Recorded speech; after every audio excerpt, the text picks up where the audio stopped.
Jeannie, I think you're on mute.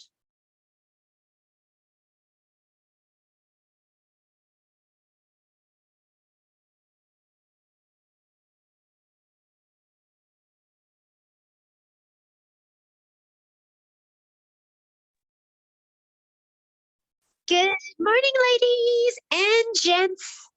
We are going to get started in just a minute. Let me make sure I am all logged on everywhere. Hi, Miss Irene.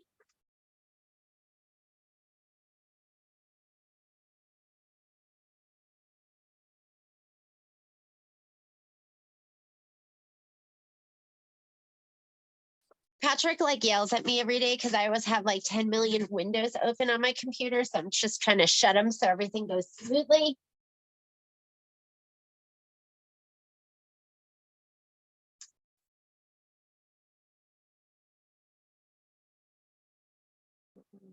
Meetings.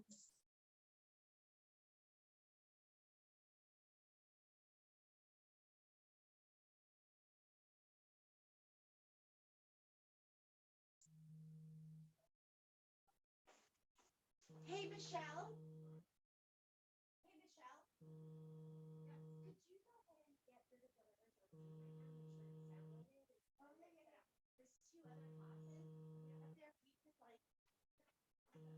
here?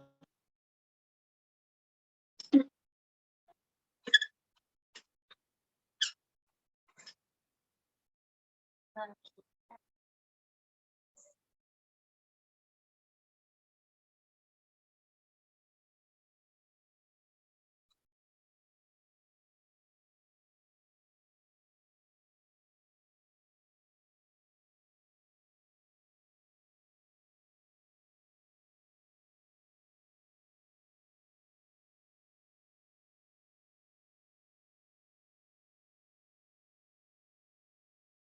There's two other boxes.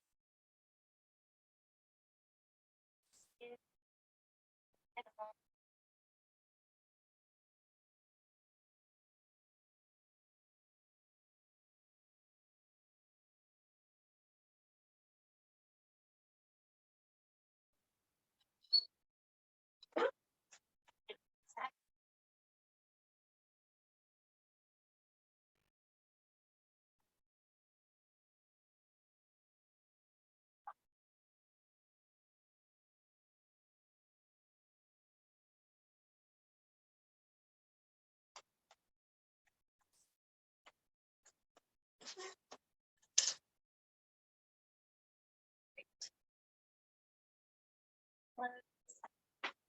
All right. We're going to go ahead and get started. Give me a thumbs up if you can hear me. Thumbs up. Awesome. Okay. Everything's connected then. If you haven't done a Zoom before, let me move this over here. That way you have not done a Zoom before. And I think most of you have at this point, but I always get newbies. Let me put this right here so we can see. This is like my screen where I'll be watching you. And when I'm doing this, I will go ahead and I'll change my view to gallery view and I can see all your beautiful faces. I just want to point out a couple of things. I will mute you. So, and I can do that from my end too. So if you have a question to ask, you're just going to go, and I am on a regular laptop, a regular just, I don't know, what do you call it? Just like it's not a non-Apple laptop. I'm not great with the Apples.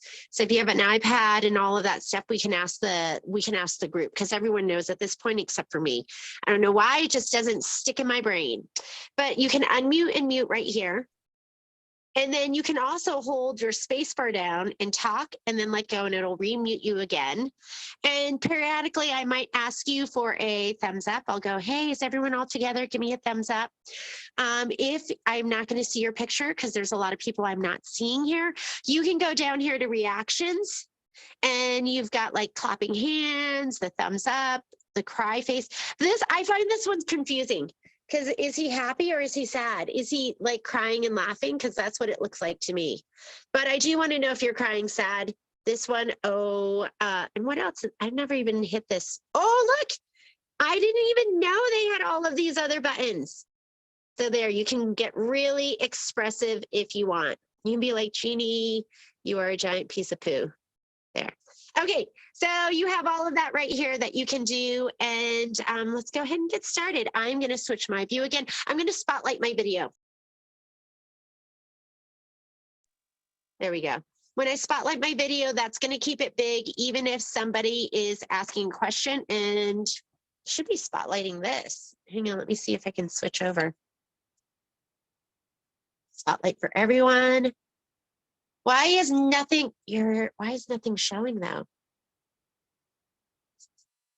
All right, this is where I start to have a little panic attack.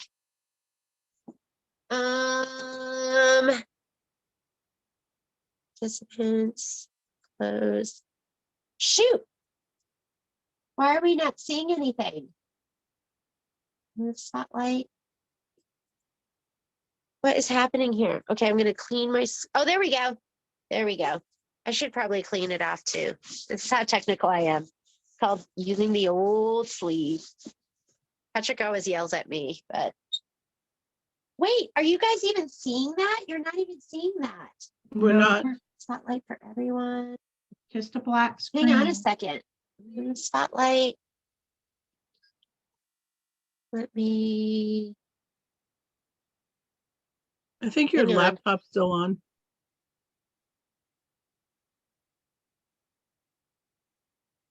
Oh, there we go.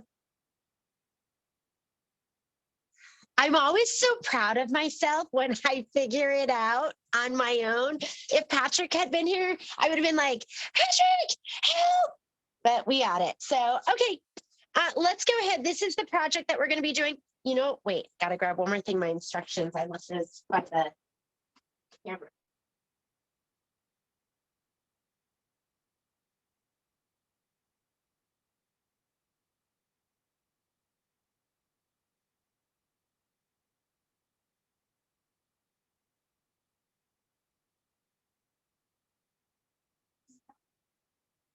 Just those two. The brown envelope and the white one. Oh, and then the one that the little bobbins were tucked into. Okay, here's our cute little cutie patootie project. And so if I do not follow the instructions, I tend to go rogue. And next thing you know, we are on a journey you don't want to be on. So we are going to be using a 5x7 hoop today. This is going to be done in two parts. The first part is we're going to do the embroidery for the So Lucky design, this right here, including the background stitching. Part two is we're going to quilt the filler block over here. Part three is we're going to sew the pillow all together. We'll be doing some stitching in the ditch, and I'm going to use my dual feed foot. First thing I want you to do, let's turn on your iron, ladies and gents, because I think I saw Mike here today. Thanks for joining us. So this is my weapon of choice. And I thought that I want to say this color is champagne. And I just thought champagne to me, Jeannie? I thought champagne was like more of like a light gold. Maybe I just don't yeah. Jeannie, it's Annette. All we're Yes? seeing is the picture of your sewing machine. We're not seeing anything you may be displaying to us. Okay. You're what? I can't. On my screen, all I'm seeing is your sewing machine. There you go. Now I could see what you're doing. Wow, that picture is really bad. Does that look as bad as it looks on my screen? Like super Yeah. pixelated? At the top, it says Jeannie Mulligan's network bandwidth is low. Shoot, we just like literally did some kind of upgrade to increase all of that. So I honestly don't know how to make that better. What do you guys think? Should I log off and back on again? Or do you think it'll get better? I don't It may know. get better. Okay. Oh, did it just get better? Well, it's a larger screen now. It looks like it just got better. Okay. Yeah. So if you got a kit, get out your kit.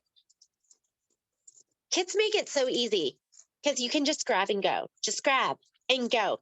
It reminds me, have you ever seen Legally Blonde when she's at the hair salon and she's showing the girl how to like bend down and get her sewn? She's like, she bends down and she snaps. Maybe you don't even know what I'm talking about. but anyhow, okay, we're gonna go ahead. In your kit, you should have some fusible woven, and it is tucked in with your piece. This is your background piece for the main embroidery. We're going to go ahead and just adhere that down. No right or wrong side to your, this color is called, I think it's MAS 500 ICCA, which is like ice something. You have a piece of fusible in there. Bumpy side is the fusible side with the adhesive. Make sure it is face down on your fabric. There's no right or wrong on that, on the mint colored fabric. And you're just going to adhere it.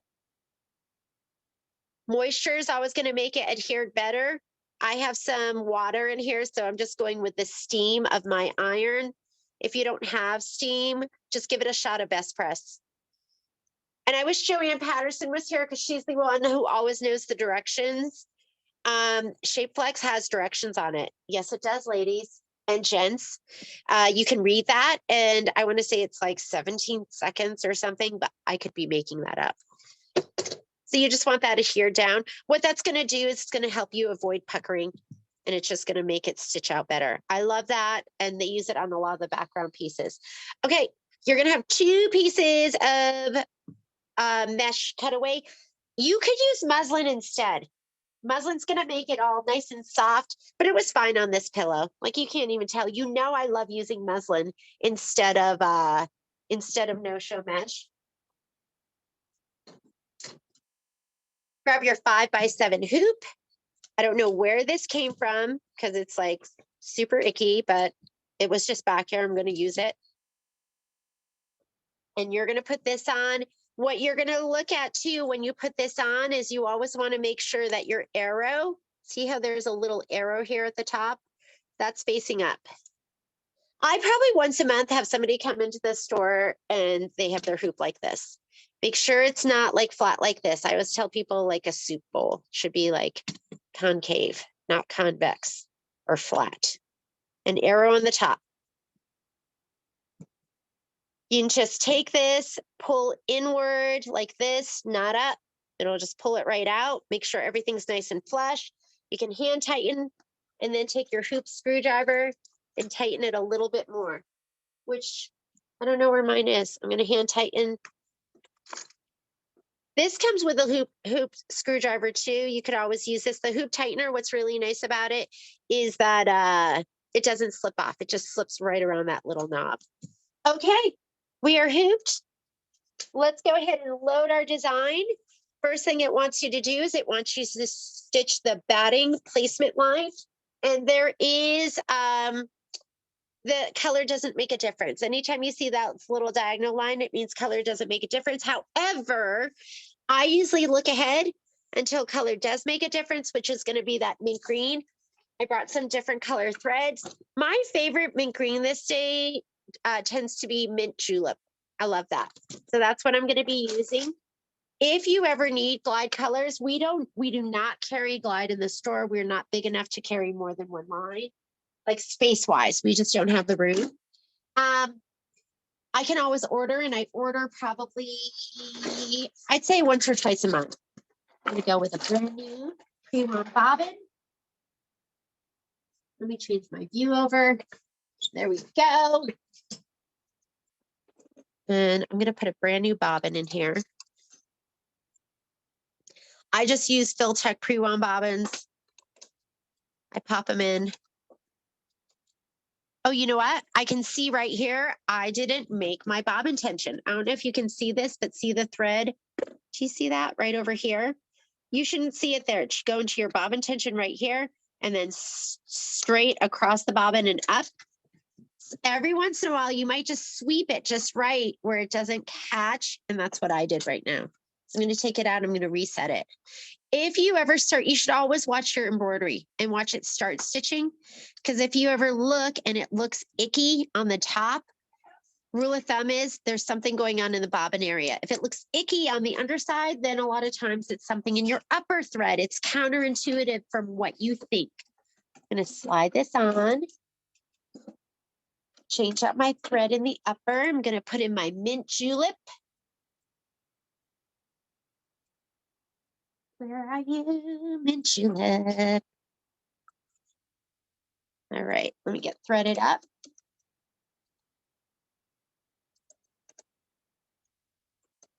You know what I love doing with these bench pillows? I love taking them into my embroidery and blowing them up. Because like the little bench buddy, it's cute, but I don't know. What do you folks do with it? I don't even know what to do with like a little itty bitty. So I will take it in and I'll blow it up as big as I can. Because I love decorative pillows.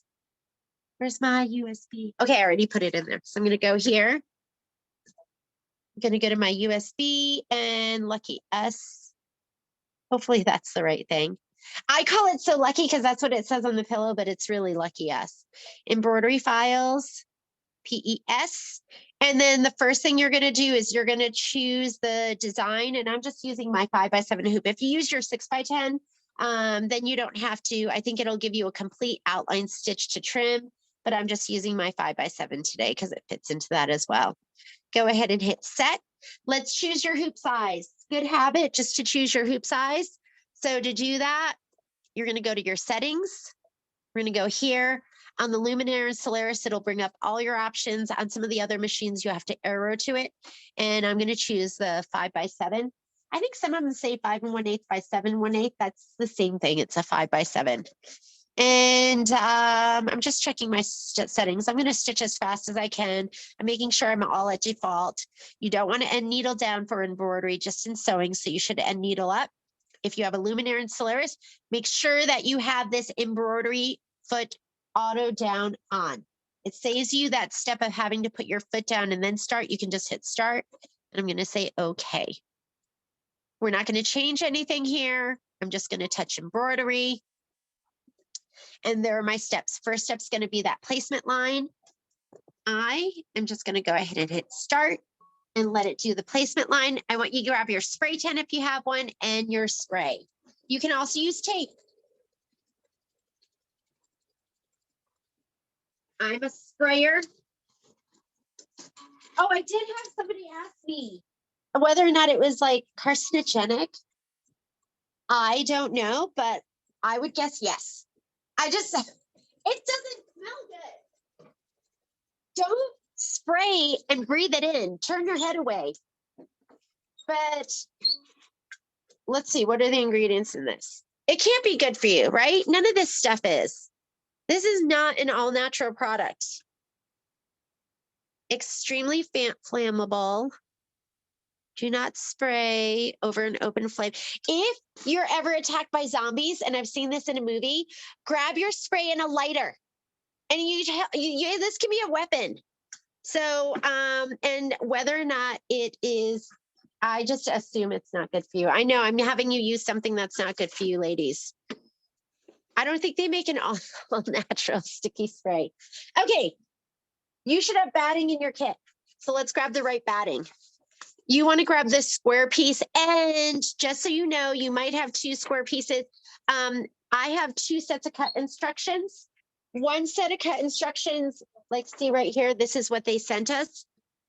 This is my Lucky Us bench cut instructions, and they told me 2 7x7s right there. There's the print in the instructions. So that's what I'm supposed to cut when I'm making your kits. In the instructions, they told me 1 7x7 and 1 5.5x7. So in your kit, because I freaked out, I cut this. No, what did I cut? I think I cut this. And then I read the other instructions and I was like, oh no, I cut everyone's kits wrong. And I started to freak out, and then it was totally fine. They just put 2 different things in. If you know me, I'm anxious and I'm scared of everything. And I always think I'm making mistakes. So I'm just looking for what I did wrong. So I'm going to grab this piece right now. This is a 7x7. Don't grab the little one. I'm going to give it a little shot of spray on the side that is bumpy because we're going to put it face down. I'm going to put it in my spray tent. I'm not breathing this in when I spray. Whoop. Okay. And now I'm going to lay it down over that stitch line. Just center it to the stitch line. Here we go.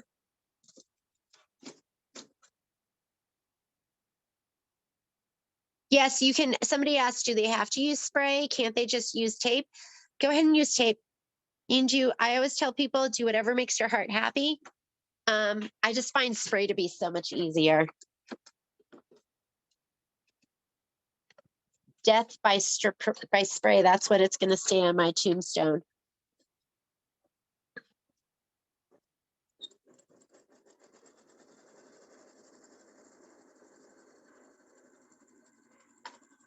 So this is the batting tack down line that we're doing right now. It says trim the batting close to the stitch line. So we're going to trim it away right under this stitch line and right above that stitch line. And then you're going to stitch the background placement line. Let's skip this step because you know that background's going to go right down on top of that center. I always go, why do those steps if you don't have to? But grab your background piece of fabric.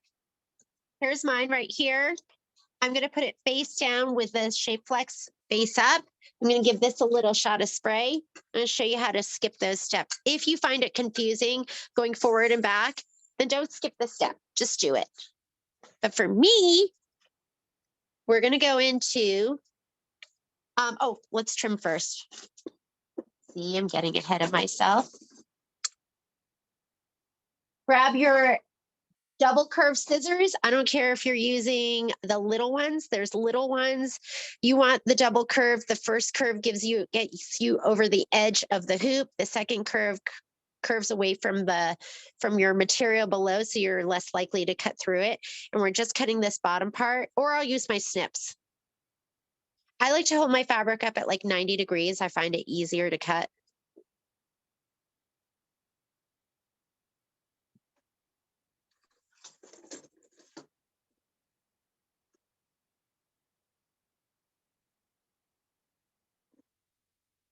I'm stressed because I left my puppies home and Momo just roams free because he can be trusted. The little one, that one cannot be trusted. So, and now I'm just going to take my other fabric. I'm just going to center it to this. I'm just going to kind of lay it down, make sure I'm kind of an equal amount of fabric above and below and equal amount of hanging off left and right. I'm just going to push it down. You're going to be trimming this down. So it's okay if you're like at least half an inch on both sides. All right. Let's skip the next step. I don't like crating my dogs that long. Patrick's like, it's fine. I don't know, stresses me out. So I'm skipping the next step. The next step is the placement for the fabric. And let me go back to my directions just to make sure. You can look at your steps here too. You have two set of steps. Like this says step 8 in your instructions. This is step 3 in your stitch out, which is right here. That is the background placement line. I'm not going to do that. So if I want to skip it, I'm going to go to this button down here that goes forward and backward stitches and whole thread colors. Brings up this screen. Down arrow goes forward to the next step. Back up arrow goes to the previous step. Just going to do that. This is step 4 of your stitch out, step 10. And this is stitch the background, tack down lines and trim guides. The trimming guide marks the center of the block. Do not trim the fabric at this time. So go ahead and hit start. I'm going to say okay here. This is step 4. It's going to tack it down. And then step 5 is going to be the gorgeous quilting.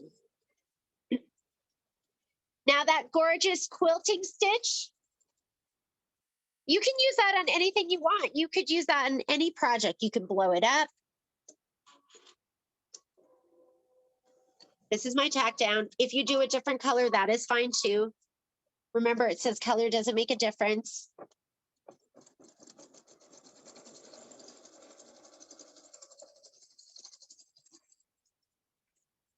How are we doing? Everyone's good? Thank you, Miss Irene. Got a thumbs up from you. That thumbs up looks like 1, 2, 3, 4. I declare thumb war. Is it going up and down? Okay, just hit start. 3 minutes of stitching. It's going to do that gorgeous little shamrock background quilting stitch.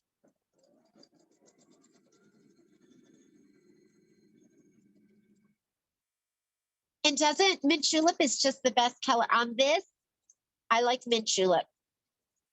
But I also have other mints. I also love pistachio. I mean, look at pistachio would be great too.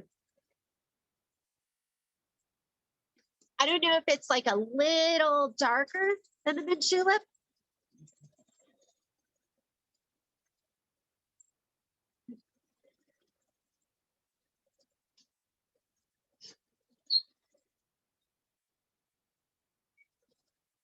Next piece that we're going to lay down is going to be the stem. When you look at your fabric right here, these are going to be for the leaves. We're going to be doing flip and fold. You should have 3 of each of these. Your stem is that one, it's that piece. It's not, it doesn't go with this. It's a little bit bigger. That's your stem. It's the same fabric as your flange and the back of your back of your pillow. So grab that piece. That's going to be next. If you want, you can just go ahead and give it a shot of spray right now. I'm going to do mine. It's going to be off screen.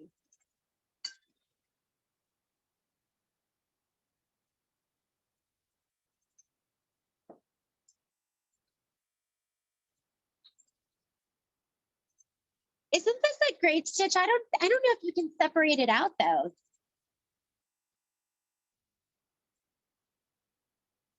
You know, I think you'd have to like combine and just skip everything and then have this.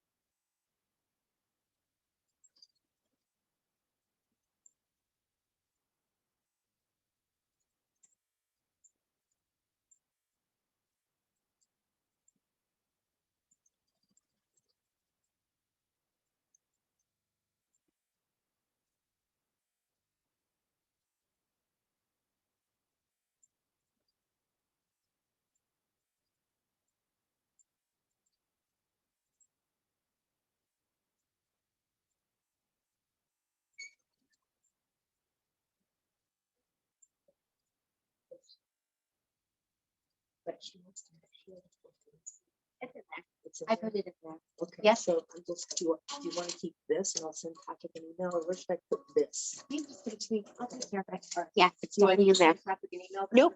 Nope. I know where everything is. All right. Now you're going to do the placement stitch for the stem, and color doesn't make a difference. However, let's see, color doesn't make a difference. Color doesn't make a difference. You know, I don't know why I took it out, because when color doesn't make a difference, I like to do light colors. I'm just going to leave my mint julep, although I did pull it out. I'm going to put it back in. Go ahead and just hit start and do the placement stitch for the stem.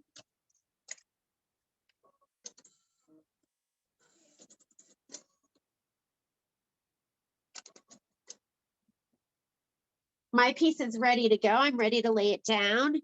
If you have a kit, you'll have enough. I mean, if you lay stuff down right, you could possibly do 2, but I'm just going to lay this right down in the very middle.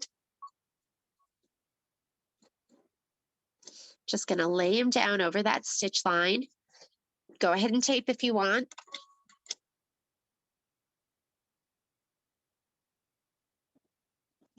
You're going to do the tack down, and then we're going to trim.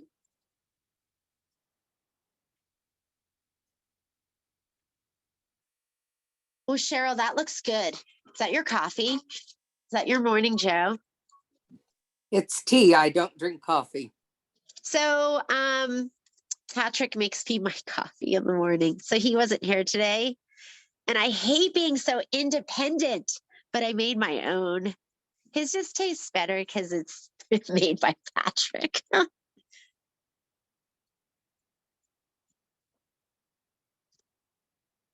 Go ahead and just trim, and it wants you to trim close to the stitch line. This one's going to be, is this a satin stitch? Where's the pillow? Yeah, this is all going to be satin stitch. I'm super careful when it's that Kimberbell like decorative stitch. This, You don't have to be super, super careful, but you should always just try and get it close to the stitch line unless it says trim as desired. And then you're going to leave like a little edge. I do love tea. I'm a green tea girl. Next step. Now it says stitch the piecing template. So you're going to go ahead and put that down, and then we're going to start doing our flip and fold. So go ahead and just hit start or foot down and start. If you want to do this a different color so you can see it, you can do that too. I still have my mint julep in there. If you need help, let me know. If you need me to slow down or you need help at all.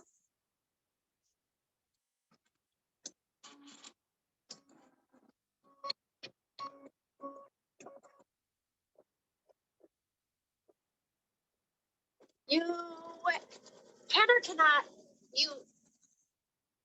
I shouldn't say can or cannot. It's up to you if you want to spray these. I did spray them in the video because I forgot that we were doing flip and fold. I would just spray the first one and then the other ones, well, you know what? It kind of worked out nice that they were sprayed down, but your needle can kind of get a little sticky or gunky. It was nice because once it did the tack down line, I just pushed it over and folded it down and it stuck down there and I didn't have to spray as I went. So I am going to lightly spray all of them. I'm not going to do a really crazy spray, but I'll just do 3 at a time. So I'm going to lay down one of my yellows, one of my green scroll, and then one of my green texture. Give them a little shot of spray. Don't go crazy. There we go. And the first thing it wants you to do, and it's numbered, this is the order you're going to lay it down. We're going to start over here and we're going to come around like a little rainbow. So first piece of fabric goes right side down and you're going to cover that first spot, the number 1 on that clover. So grab that, the swirl. Here's my number 1 part of my first clover right here. And I'm going to cover that entirely. Okay, it is going to do a cut line, which is also your placement line. Just go ahead and stitch. Color doesn't make a difference. Get your scissors ready. We're going to trim right above that line.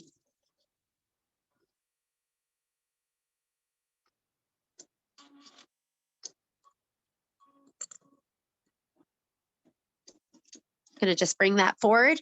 I'm going to just cut right across that line, pretending like that line extends all the way out. I always just do that. Now that is your trim line. It's also your placement line. It's like a little haircut. I always thought maybe I'd be a great hairdresser. When my kids were little, I took them to like Supercuts and they never really got a great haircut. I said, if you're not going to get a great haircut, I'm going to be the one not giving you a great haircut. And I went to Sally's and I brought a cape and I brought the scissors and I brought everything. And then I cut Kai's hair. And let me tell you, it's a lot harder than it looks. Those people, they do a lot better job. It's not easy. Okay, you're going to lay down your yellow piece. And Kai said after I gave him his haircut, he goes, can we not do that again? And I said, you're going to have as many haircuts as it takes for me to pay for the cape, the scissors. And I think I cut his hair like once or twice more. And I was like, I'm going to take you to the professionals. Okay. The edge of this gets lined up right here with that stitch line. This is wrong side up. We're putting the yellow down. This is going to sew your 1/4 inch seam. It's just going to stitch right across. I'm not taping. I'm not doing anything. It shouldn't really move. I did spray it. So now I'm just going to finger fold and press it down and it should stay. If you want to tape it, you can do whatever to make it stay where you want it to stay. But what I'm going to do is I'm just going to fold this back, give it a little finger press. My finger presses are aggressive. They're really fingernail presses.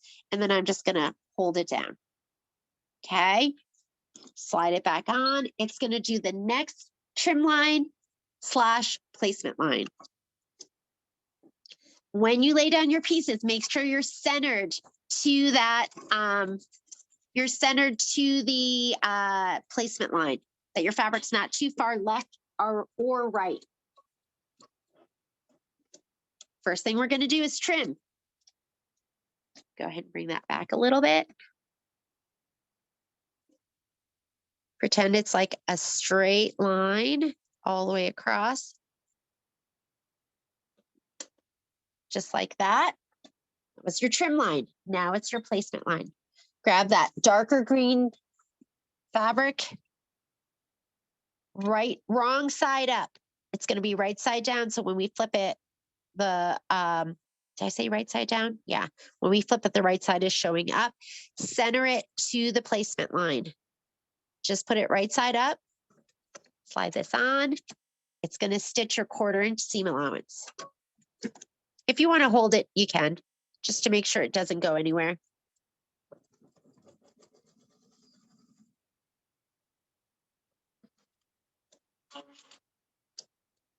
Flip it, finger press, tape it if you need to, hold it down if you need to. I'm just going to go ahead and do my aggressive fingernail press.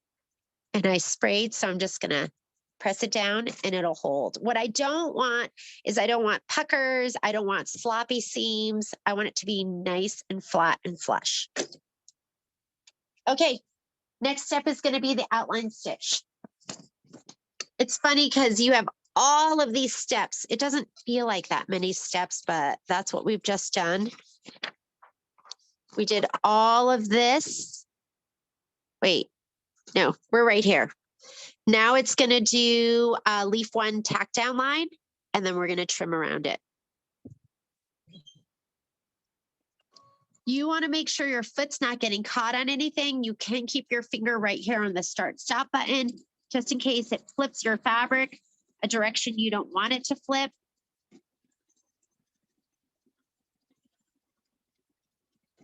And that's your first leaf on your clover. Go ahead and trim around it. And we're going to just repeat the process. I think it has us lay down our fabric in a different order though. This is a good time for your snips too. Where are mine? I love snips because they're spring loaded and all you do is pinch. So that just makes them super easy to use. They're not great with layers though. So if you have multiple layers, maybe do the top layer first and then go down.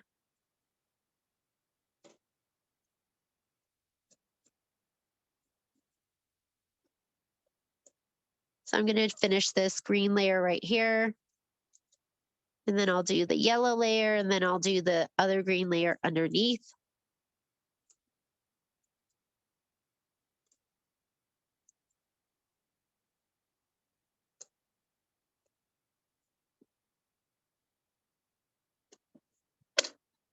All right, that one is done.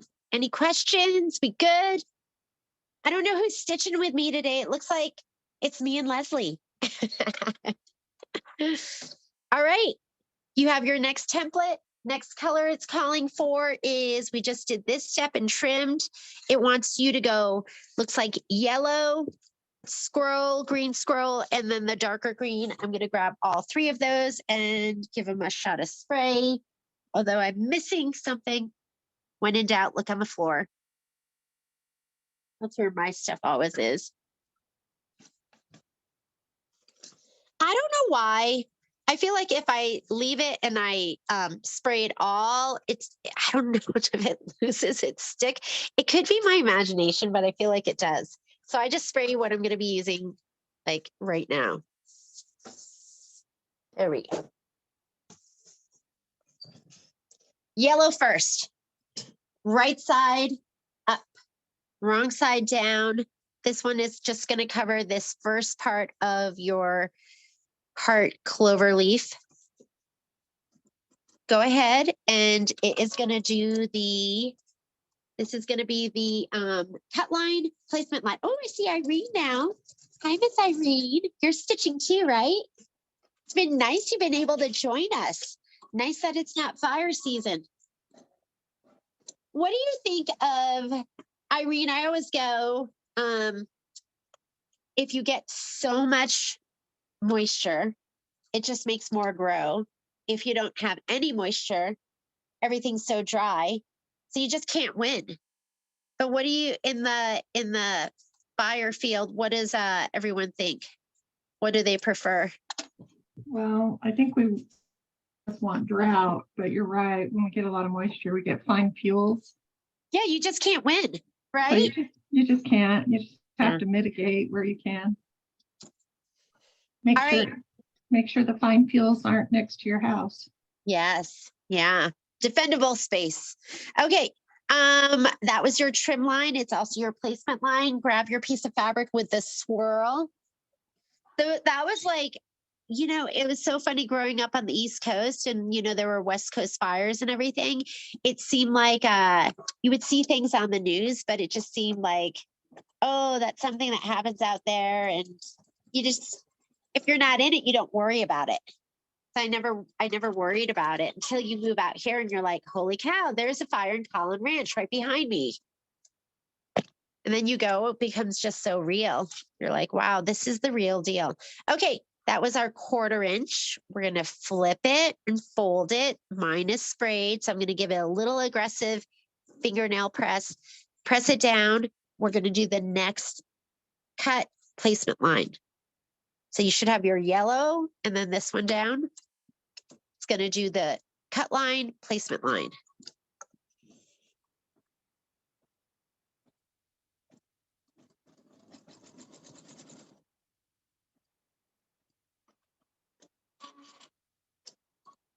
Go ahead and trim right on that line.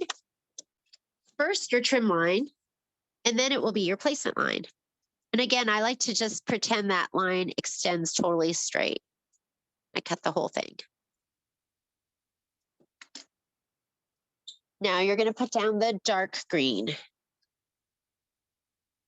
Right side down, center it to that placement line. You can hold it down just to make sure it doesn't move.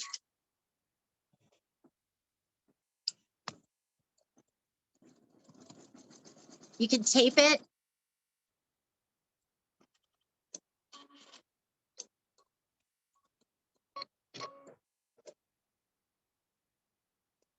And you're going to go ahead, finger press, and then press your fabric down. The last 2 days have been the first 2 days, I feel like, in a month and a half or 2 months that I haven't been cold.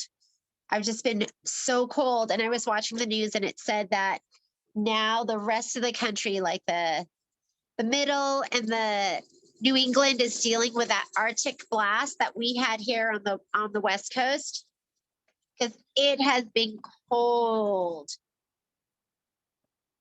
I don't know if my Reno ladies feel the same way, but I'm like, feels so nice. We're back to our like nice balmy 50s that we're used to in the winter sometimes. Okay, so we just finished.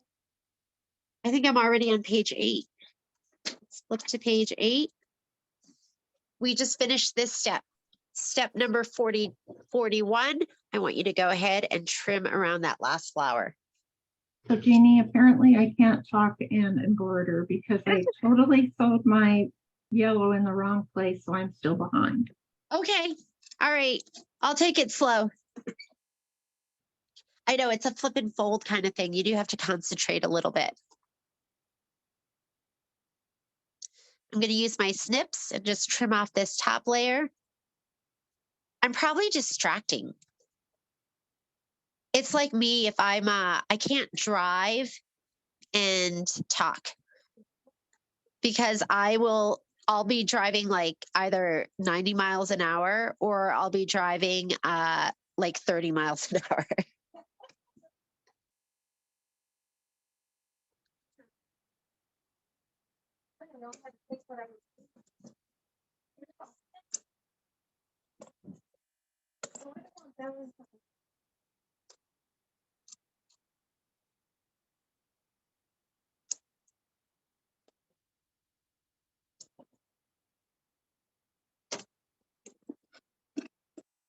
It's okay if you put the wrong fabric down too. Who cares? I would just go ahead and just go with it. Hi, Miss Pat.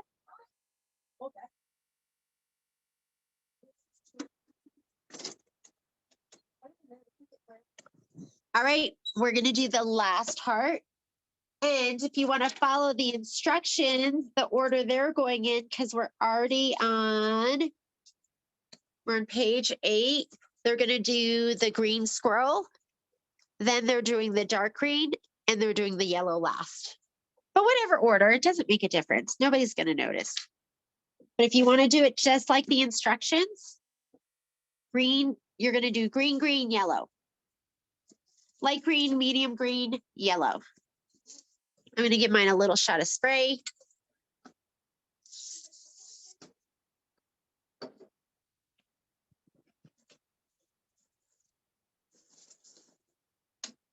We're gonna lay this one down first.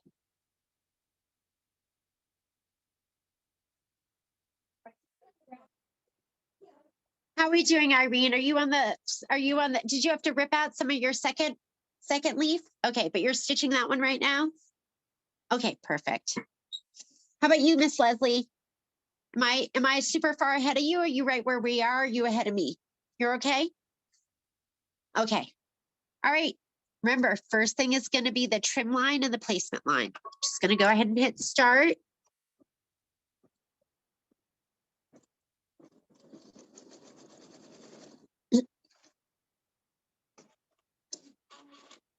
We've got 2 sew-alongs next week. We are doing cuties, March cuties, and then we're also going to be doing Tweetheart. So if you need either of those kits, reach out to the store. And I just went on autopilot, so make sure you trim below here. Good thing I didn't just trim above. I really wasn't paying attention. I was just like talking to you and trimming. All right, now the next thing is going to be the darker green. Center it to that stitch line, right side down, and hit start. If it starts to go awry, like, I mean, if it's not exactly a 1/4 inch, that doesn't make a difference. But if it shifts and it doesn't cover it, or you're not centered to it, then you're gonna wanna stop, rip out, and redo. Okay, I'm gonna take this. I'm gonna aggressively finger fold, finger press, and then press it down. Did you hear that? My like,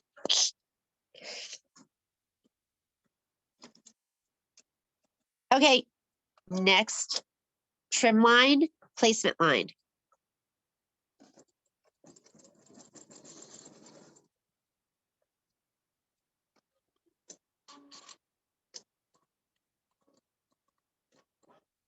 We're gonna trim, place, fold.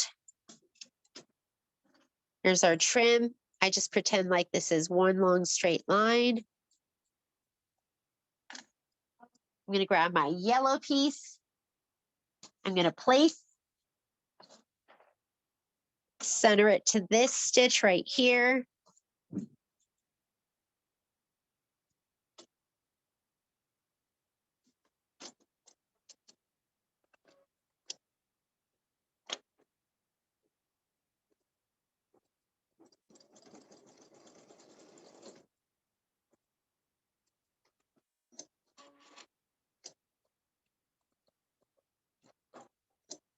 And I'm gonna just fold it this way.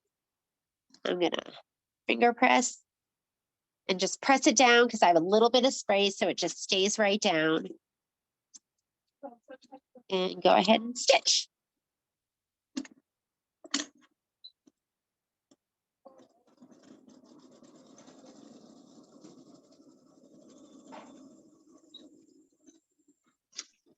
Hey, Jeannie, Yeah, did you ever get the large single curved needle or scissors I in? haven't gotten them in yet. So are you waiting for this 6-inch, Cheryl? Yeah. Okay, so I haven't gotten them in yet. I just checked again yesterday. They're expecting them in February 10th. And so I'll probably have them, I'll have them mid-February, and then I'll let you know when they come in. Okay. Thanks. Yep, but they have been they've been back ordered this entire time. And but they'll be worth the wait. They're like, they're the best. One of the best. I think I have 4 favorite bests. I love these. I love my large double curve that Cheryl's asking about. These. Sometimes I need it a little smaller.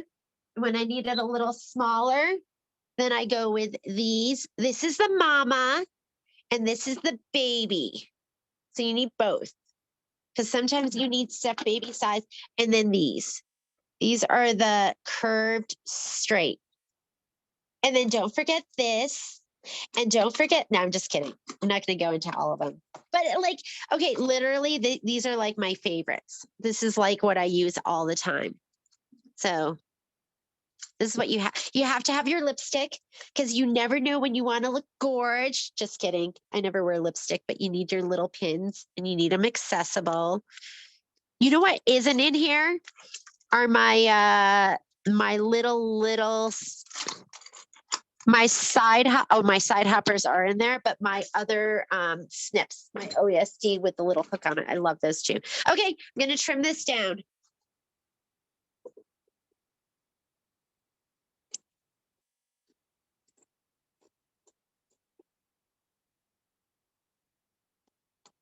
Did you get my note, Cheryl, with the that cute little ruler came in with the curves? Yeah, I did. I Did was we going to ever have figure Charlie out pick it up today. am I going into your spam? Is that why you weren't getting my emails? Like what happened? Did it ever No, go I into get the every other email except for this one. That's so weird, huh?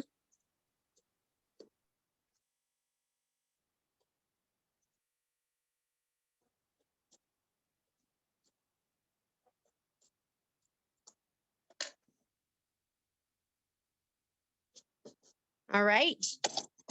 Guess what? If you look at your screen, the next step is going to be satin stitch. Color does make a difference. I just chose a nice kind of bright green, like a medium brighter green. And the one I'm using, because look, I have all these greens. You never know what you're going to be in the mood for, right? So I just decided to go with shamrock because I mean, we're doing shamrocks. I think it's more green than the green they use. They use like one that was a little bit deeper. And so I actually ordered like 4 different greens with my last order from Glide. I hate not having the right color. Like I hate having a color that's like one shade off from what my brain wants to use. So I just rather have a ton of thread. I don't know about you ladies, because I know a lot of people are like, oh, it doesn't matter. Who cares? I am so picky sometimes. Sometimes I'm not, but a lot of times I am. I want it to look a certain way. Okay, this is 7 minutes of stitching. While it's doing this stitching, let's go ahead and get ready for the next part of our embroidery. Actually, we still have some other stuff to do because we're going to go ahead and we're doing the satin outline here. Then we're going to stitch out So Lucky and then the little flowers, and then the little flowers have white centers. My favorite color to use for this, for the Kimberbell, like that mustardy yellow, there's 2 that I really like. I think buttermilk is my favorite. It's just like, it's the perfect shade. You can also use, and these are just left over from my kits. This one, which is, I think, sand. But both of these are pretty great. But I mean, whoops, this one, that's the one. That's where it's at. Buttermilk.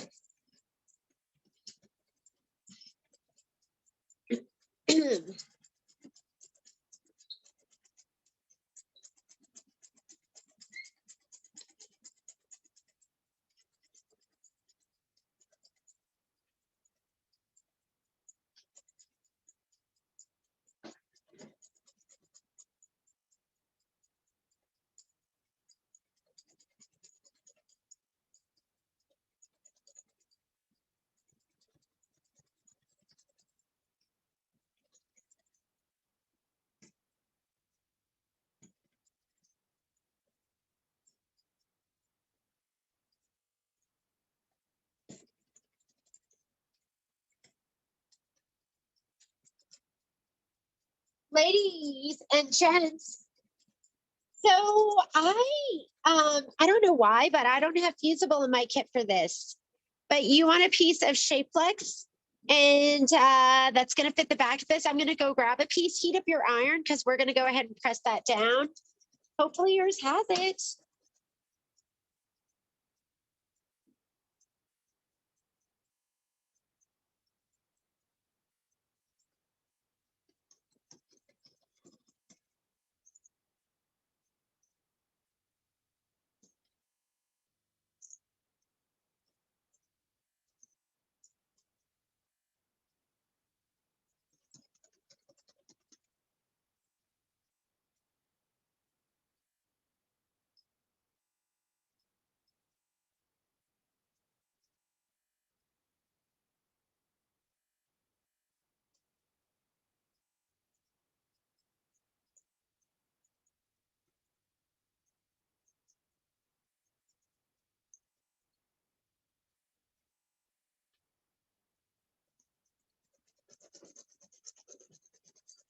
Okay, if you don't have it, I'm gonna have to go back through some of those kits. It's so hard getting it all right all the time. Okay, so it just needs to go on the back of this. And it's gonna get trimmed a little bit, so I'm just gonna do it like this.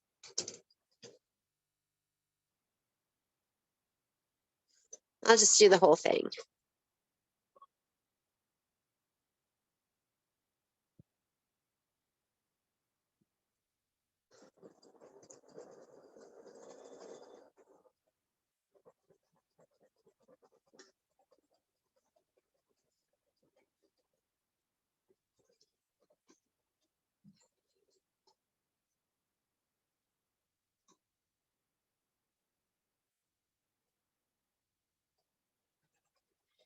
Shapeflex is one of those things, the Pellon SF101. You should keep it in your sewing room by the bolt. Like you're just going to be using it. And it's great for all projects. It's great for embroidery projects. It's great for sewing projects. Anytime you need a little more body, that's when you're going to pull it out. The other thing you should have in your sewing room, to me, listen to how bossy I am. Wow. But okay, the things I have to have in my sewing room, I've got to have muslin. Muslin and Shapeflex, lots of spray, best press. Needles, I've got to have my anti-glue and I've got to have my Microtex and my top stitch needles. That's like I have to have.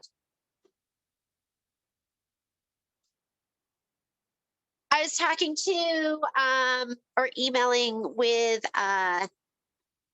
one of the gals, and she wants me to do the needle notebook class and then offer you like a little array of needles that you can put in it.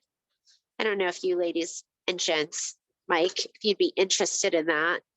But that's always a fun little class. Super fun. Okay. Do you see that? Do you see those like wrinkles in there? I'm not adhered down. And that just means more time. If you get wrinkles in it, you just didn't hold your iron down long enough.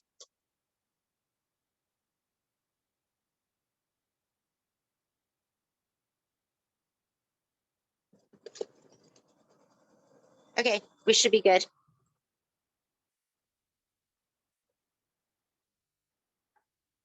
Sometimes I will take my Shapeflex scraps, and if it's a dark color like this, I'll just lay them down. You're not piecing it because you're not sewing it, but I'll lay down strips and I'll overlap them.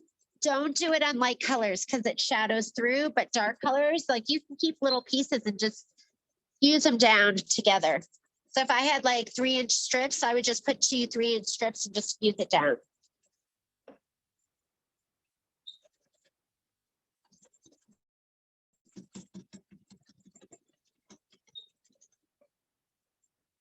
I'm going to be trimming this down with, to me, this was, it said to trim it with your 6x6 pop ruler, and then you were going to trim an additional 1/4 inch from each edge to square the block to 6 by 6. That's our finished size, not 6.5 by 6.5. Your pop ruler is 6.5 by 6.5. So you can do it that way. I think in the video, I just used my regular quilting ruler. I have one that's 6.5 by 6.5, and I trimmed it that way. Either way is going to work.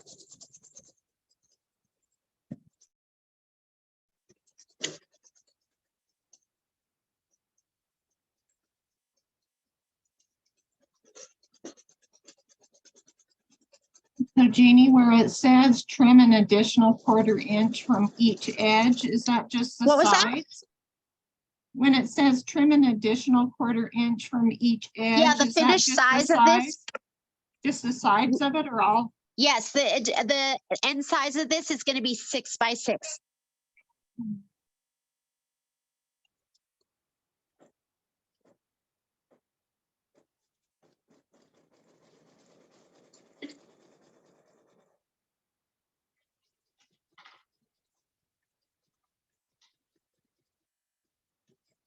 Irene, the reason why they're saying that remove that extra 1/4 inch is they're saying to use the pop ruler that's 6.5 by 6.5, and you need to take it down to 6. Yeah, it tells you to use the 6.5 by 6.5 because you can fussy cut it, like you can frame it, but then it wants you to cut it down. You're going to trim it down another 1/4 inch all the way around on each Oh, okay. side. So the Thank final you. size is 6 by 6. Okay, Okay. thank you for that. We're going to do that right now. Well, not right now. Go ahead and just hit start and let it stitch out the sew because we still have to do the So Lucky and the flower. And you're just using the same color of thread that you satin stitched in?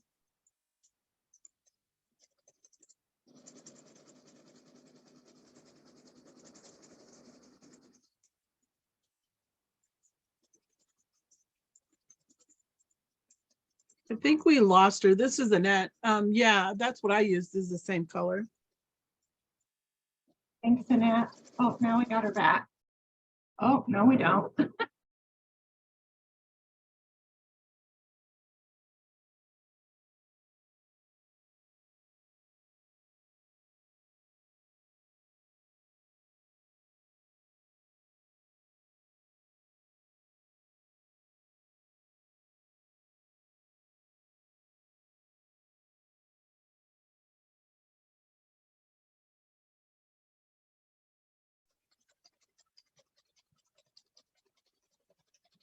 Are you guys seeing that and hearing that okay?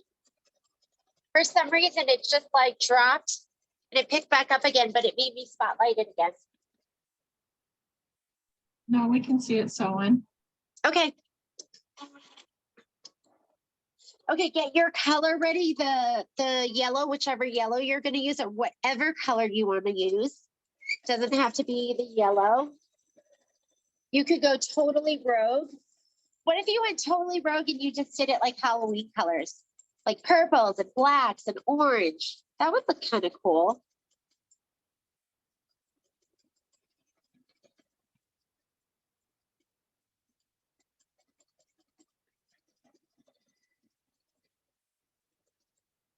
So if you haven't done it already, stabilize the back of this. If you didn't have that piece in there, you don't have to stabilize it. It's dark, so it's going to be fine.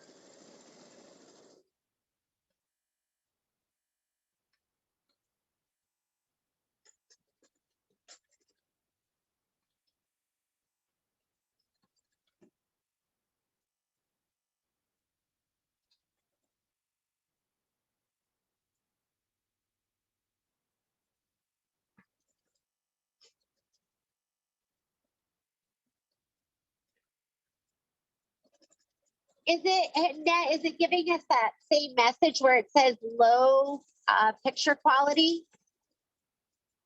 Because I am like seeing it and it doesn't look So weird. I'll have to talk to Patrick about it. I don't know why the picture quality isn't that great. You have a great picture of the pre-recorded video. Is it even showing?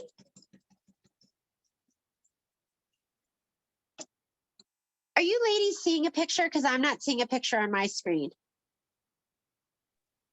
I see a picture, but it keeps freezing every now and then. It does? Okay, I'm not even seeing it on my screen right now. I am just seeing black. The only thing I see is Sally. It's a little fuzzy. Yeah, I apologize, but I did send you, I think you should have all have gotten a, just gonna start my machine. You should have gotten the pre-recorded video.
Maybe it's me. Maybe all of those things Patrick said about me having all my screens open, maybe that's making it.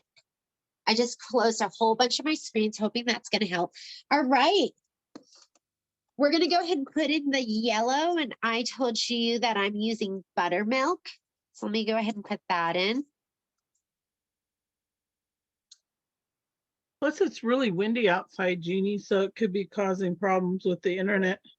I don't know, like literally last week, Patrick did some kind of upgrade that was supposed to make our internet processing so much faster.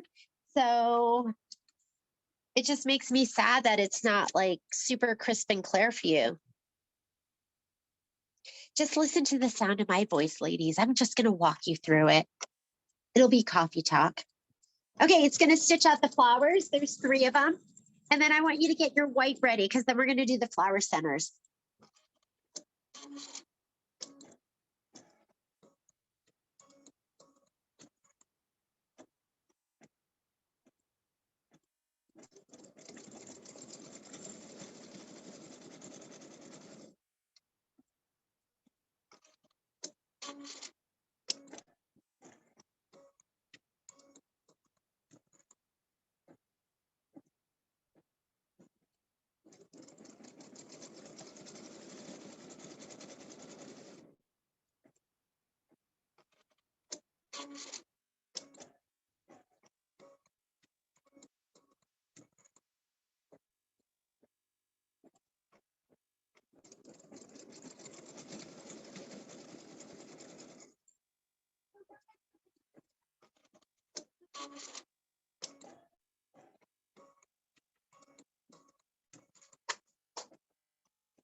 What's that? What's that one? That's the peace sign. Oh, I got to show you this, ladies. So Gail Tran is a quilter extraordinaire that lives here in Reno. And Anna gave her a peace. If you go to Gail's house, she has peace signs everywhere. Like her door is a peace sign, like they're hanging everywhere. So this is a peace sign quilt. Can you see it? Is that like amazing or what? Love it. It is so much. And was that just jelly roll? 2 jelly rolls. I love it. Yeah, it is fantastic. Very So cute. cute.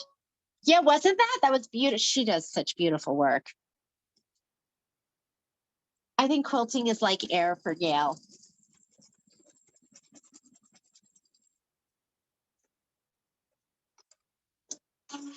That looked amazing. And that's so perfect for her.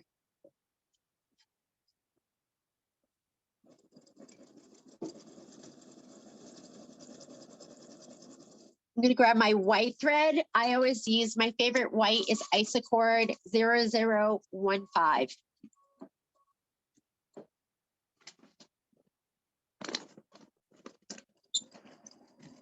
Although I was thinking I needed to get the glide white, just so I was consistent for my Kimberbell projects, but I like this one and 0015.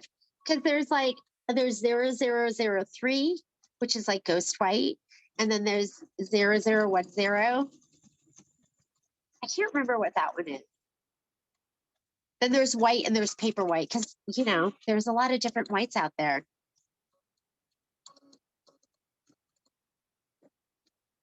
So is your screen completely frozen? Because what I'm seeing on my screen is completely frozen. Well, I can see yours. It's working. Okay. Maybe it's just me. Maybe it's just my computer. Jeannie, do you have more kits of this? Yeah, I have more kits.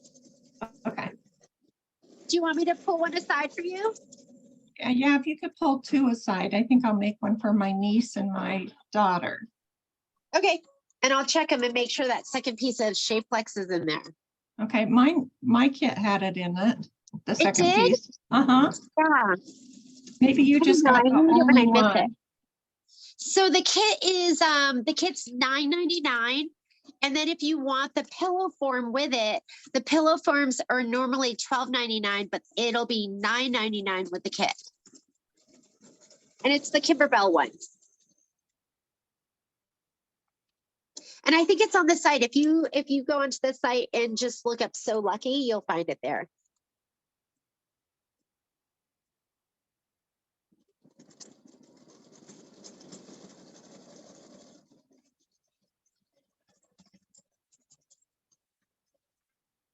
I'm going to grab your kits right now so I don't forget. Thank you.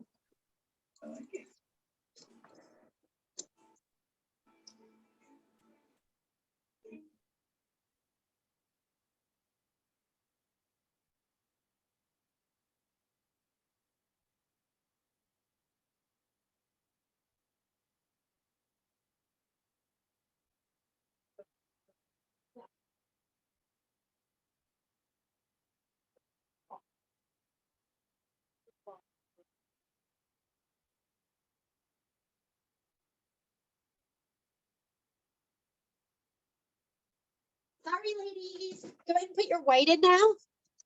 I was grabbing those kits and making sure the Shapeflex was in it.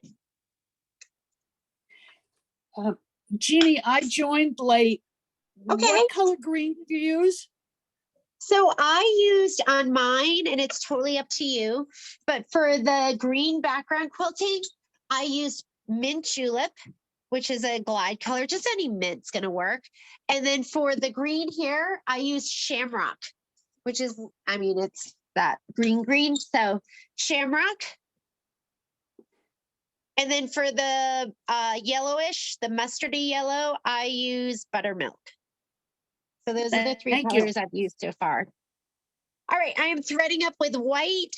This is going to be the center of the flowers.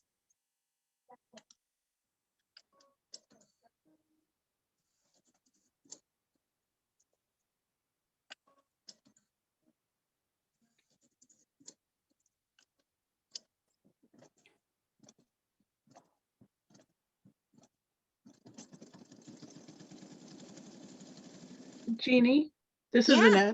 Annette. I started doing the second part. Yep. And the fabric seems too small because it barely stitched it down. Oh, it's going And to fit perfectly.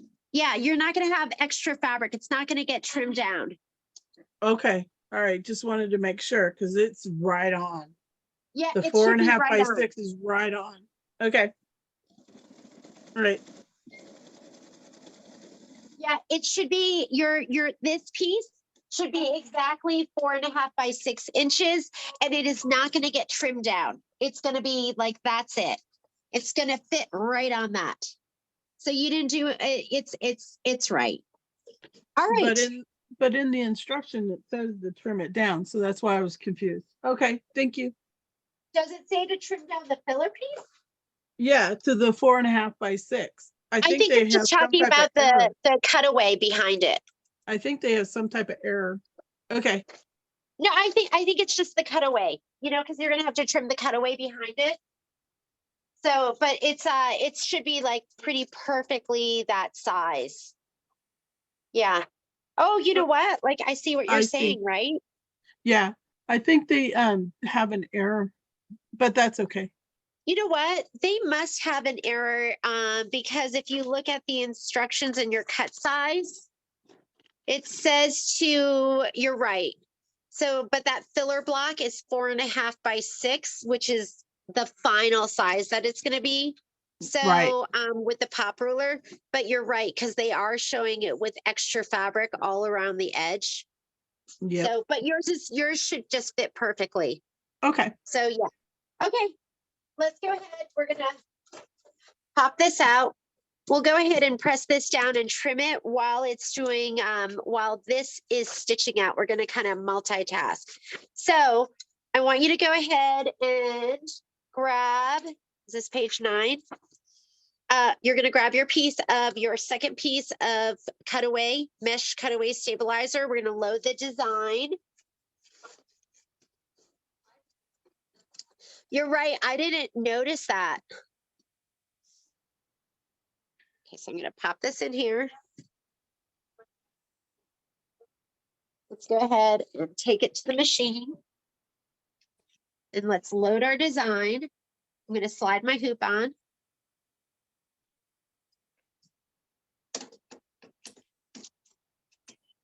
Okay, to clear your screen, I usually just hit my home button. I'm going to go embroidery, pocket. I'm going to go to Luckiest Bench Pillow, my embroidery files, my format, and I'm just choosing this design right here. So we're choosing the quilting design. We're going to go ahead and hit set, embroidery. First thing it wants to do is the placement line for the batting, then the tack down for the batting, placement line for the background fabric, tack down for the background fabric, and then the quilting. Because our background fabric is already cut to size, we'll do these 3 steps, but we're not going to tack this down because it's just going to go around the outside of it. We will go right here to the quilting stitch. So go ahead and hit start. I have my white, and I'm going to change my thread out so we can see our outline stitch. And I'm just going to be stitching. I'm going to use the same shamrock. I know it's not as dark as that filler block piece, but I like the contrast, and that's what I did in my my sample. I used the same shamrock, the thread that I used for the satin stitch. This is placement stitch for the batting. I'm going to give my batting a little shot of spray. Whoops. Sorry, hit that.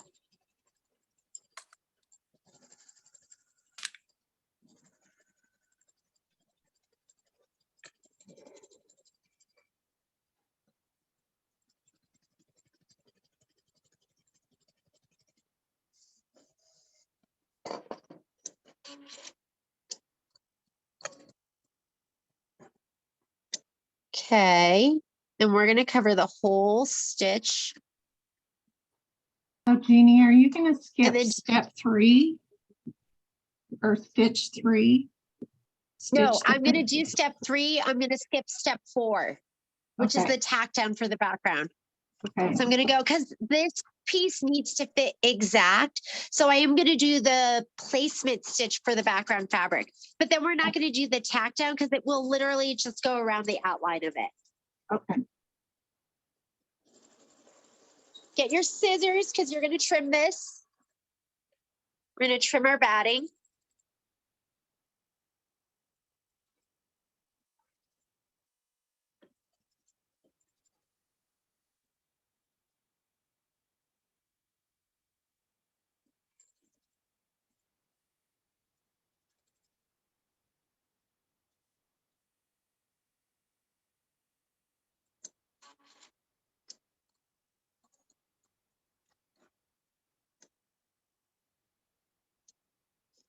So let's go ahead and trim it.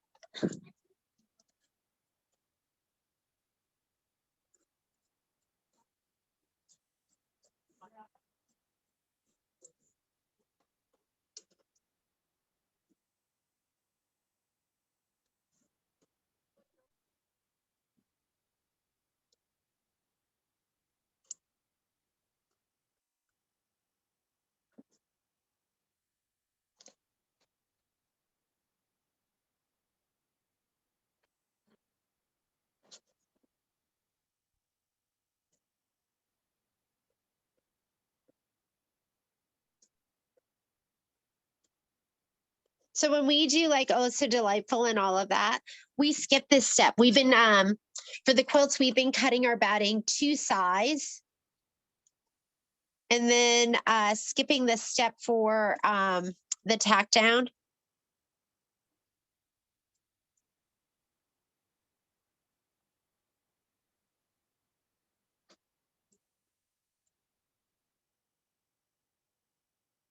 All right.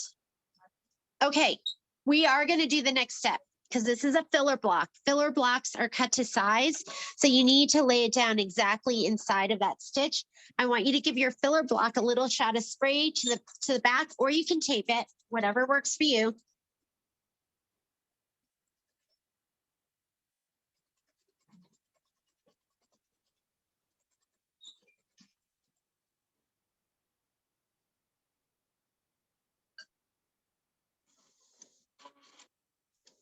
Sometimes filler blocks, I'll spray them a little more than I normally do, just because I want it to not shift around.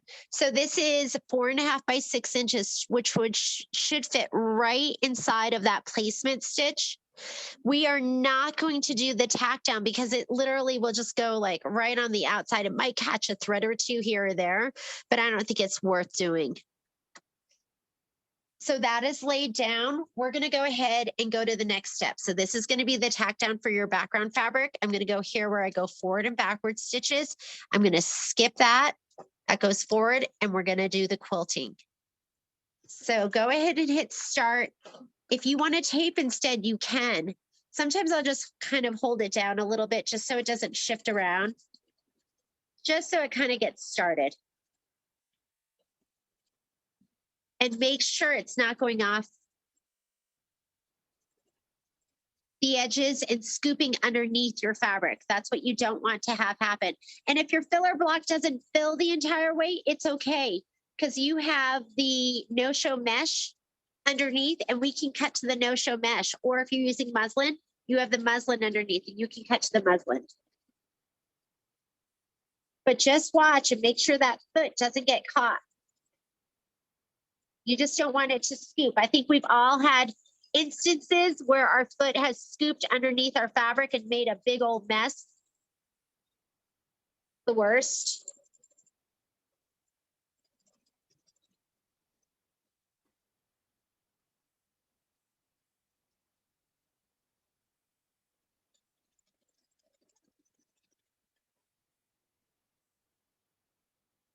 Look how cute that is. I love quilting. I love that it's squishy looking. And we'll go ahead and trim both of these at the same time. So heat up your iron.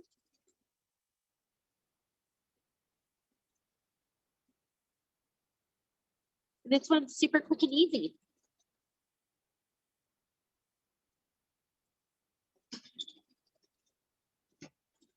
Then it's going to be time to stitch it all together.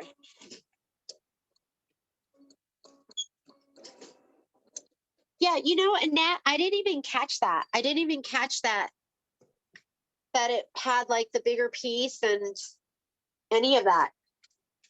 Yeah, no worries. I just noticed, you know, when you place, normally they always have that extra hangover.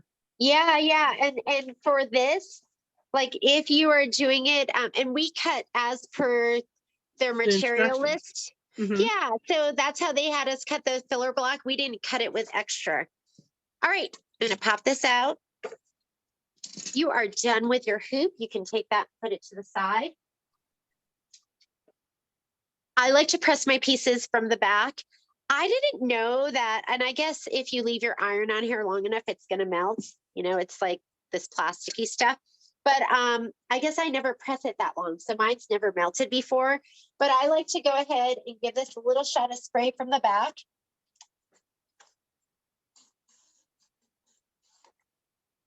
You just don't want it to be ripply. You want this piece to lay nice and flat. I'm going to trim some of this off, but not all of it. Because we'll trim it down with our pop ruler. I'm just going to get some of this out of the way. You can use a press cloth too.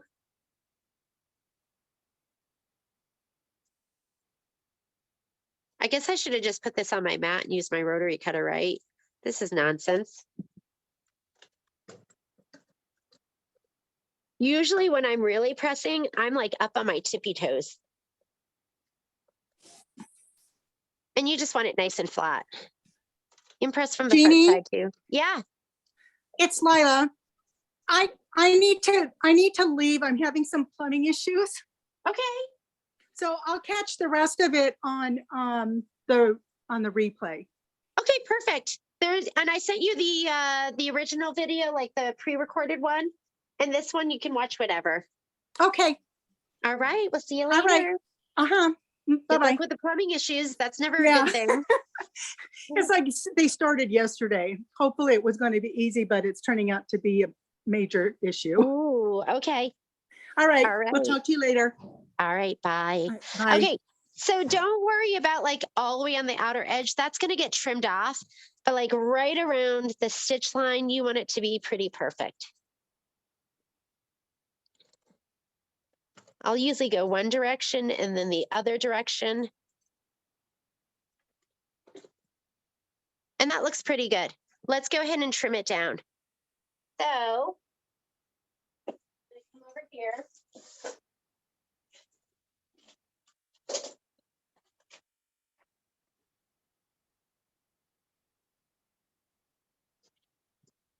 I'm gonna get a rotating mat. I'm just using this one. I wonder if I can put it over here so I have some more room. Oh my God, look at my mess. So embarrassing. This is just, I don't know. I'm just a messy girl. Okay, so you could use your pop ruler if you want to kind of frame it. Let's see how they describe it in their instructions. So for this one, it says, remove the project from the hoop using the trim guide, center the block in a 6.5 by 6.5 pop ruler and trim the edges. I don't know. I didn't like that. So I went ahead and just used this ruler, focusing on my white numbers because those are whole numbers. We don't want these because those are going to be the halves. And I framed it this way. And I went, okay, so they have a centering mark. Do you see that right up here? So they have a centering mark right there and down here below. So if we're going to go 6 inches for the final size, I'm going to go to my 3s on that. Here's my 3. And then I just focused on being about 1/4 of an inch above and below. And your embroideries a lot of times are going to pull in when it does the stitching. So my 1/4 inch is a little bit above here and a little bit below here. Okay, it's not right on it. But I'm also going to focus on those center marks. That's what I did. I'm going to do a cut here, and then I will reposition my ruler and do the other cut. But I'm centering first with my 3 down both. And then I'm looking at a 1/4 inch and making sure my 1/4 inch is equidistant. That looks good to me. I'm going to move this because it's right above my head. And so it makes it really difficult. You're going to be at an angle. Sorry. Okay.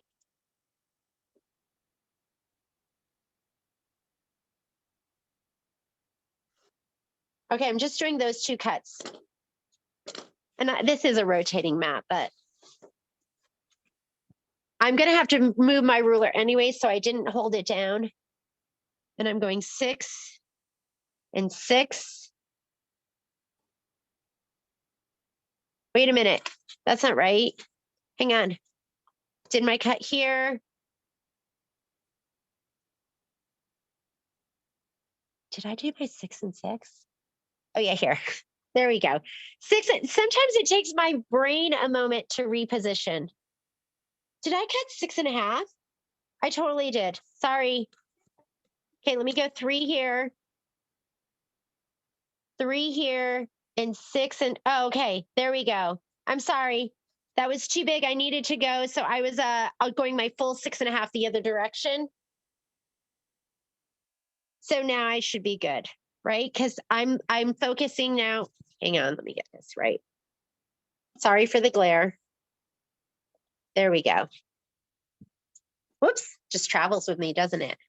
Okay, here's my 6 and my 6 over there, and that's going to be a little bit above and below the line. So I'm cutting off that that 1/4 inch up on the top. Sorry about that. I know that's confusing. I just confused you. I'm just looking at this. I was fine on one side and I wasn't fine on the other. I was going 6 on one side and then I was going, all right, that's better. And I'm going to do this other cut and then I'll cut the very bottom. So you should be pretty much that line. This line here to this line here is going to be 6. But since my embroidery pulled in a little bit, it's not right on there.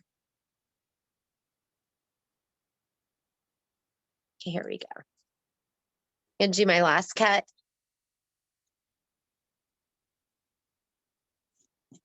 Okay, there we go. So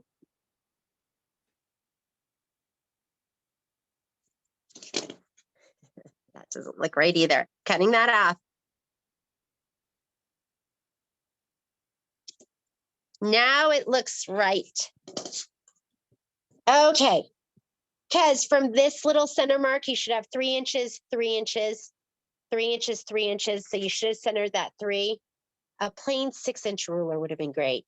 So this should be 3 inches on this side, 3 inches on this side. Let's forget about that extra 1/2 inch. I think that's what's throwing me a little bit. And this line here, like for me, right above it to right below that bottom line was 6 inches. Okay, did I sufficiently confuse you? Are we all okay? We good? All right, let's go ahead and do our filler block. Filler block. You could go ahead and use your pop ruler. This is going to be 4.5 by 6. Although, you know what? This too, it's going to want you to trim this down. Let me look at the instructions. Instructions for the filler block trimming. Center the block in a 4.5 by 6.5. You're going to trim an additional 1/4 inch from the top and the bottom edge to square the block to 4.5 by 6. So we can use the pop ruler. And then we're going to trim another 1/4 inch. I think that's going to confuse me. And I don't want to confuse you, but I'm going to use my same square ruler that I was really confusing everyone with. Because I just don't want to have to do that 1/2 inch later on. 4.5 by 4.5.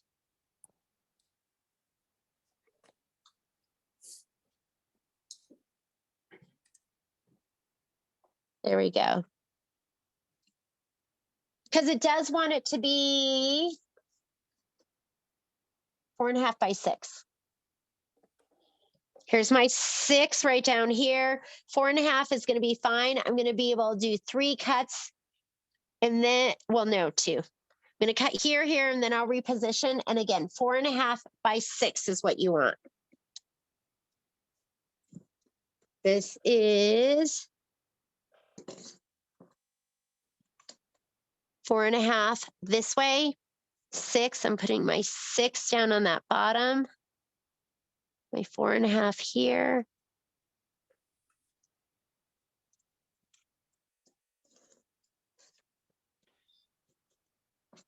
There. All right, we got it.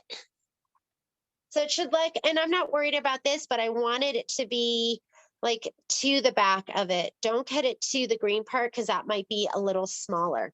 Right, we are ready to sew it together. Let's go ahead and convert our machines.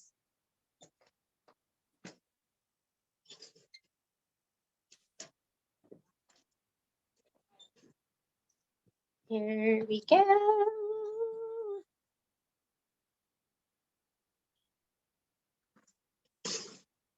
I need my foot control plugged in. I'm a foot control girl. I cannot do start stop because I overshoot and I panic. So I just plugged in my foot control. I'm going to go over to the sewing side of the machine. So I'm going to go home and I'm going to touch sewing. I'm going to use my walking foot. I use my walking foot 90% of the time. If you don't have it, the screwdriver to have is going to be this one here, because it fits over this screw and you don't have to worry about it falling off. Just twirl it until the little part catches. Should never be loose enough for you to undo by hand, and just turn. Once you get it going, take this off, grab your walking foot.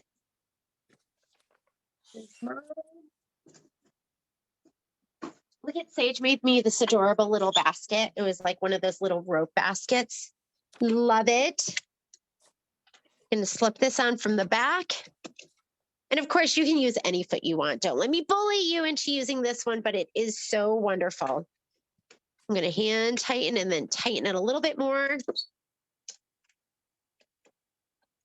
And plug it in. If you do not plug it in, it does not work. And you'll be like, Jeannie said this was the best foot ever, but it doesn't work. As far as thread goes, I am going to put, I brought a, what did I bring? I'm just going to leave that green in there for right now. So let me go ahead and we're going to put a sole on. First thing it wants you to do is it says sew the filler block to the Lucky S block as shown. So we're going to do that first. Then I'll switch because I'm going to put green in my bobbin and white in my top, but I'm just going to leave it for right now. For this, I'm going to use my 1/4 inch sole. Just going to pop it on. And you just want to be set to stitch 103. I'm going to leave it at 2.5 for my stitch length. And then the filler block goes to the right. And I'm going to line up not to the green, but make sure that I'm taking that like shape flex into account. I mean, not the shelf, the cutaway. I am not going to pin. If you want to pin, pin. I'm more apt to wonder clip, but I'm not going to do either. And when I start sewing, I'm going to start with my needle in my fabric so it doesn't push the top away from the bottom.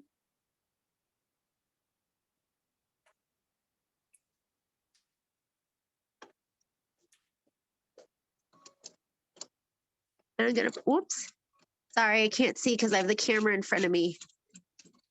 That looked pretty bad. Okay, here we go. I'm going to put it off to the side just a little bit so I can see. If you want to do a little back stitch when you get to the end, you can.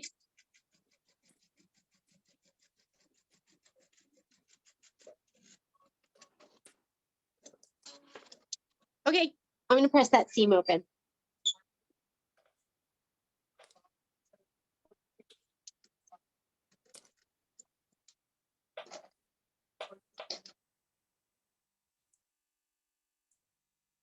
How are we doing, ladies?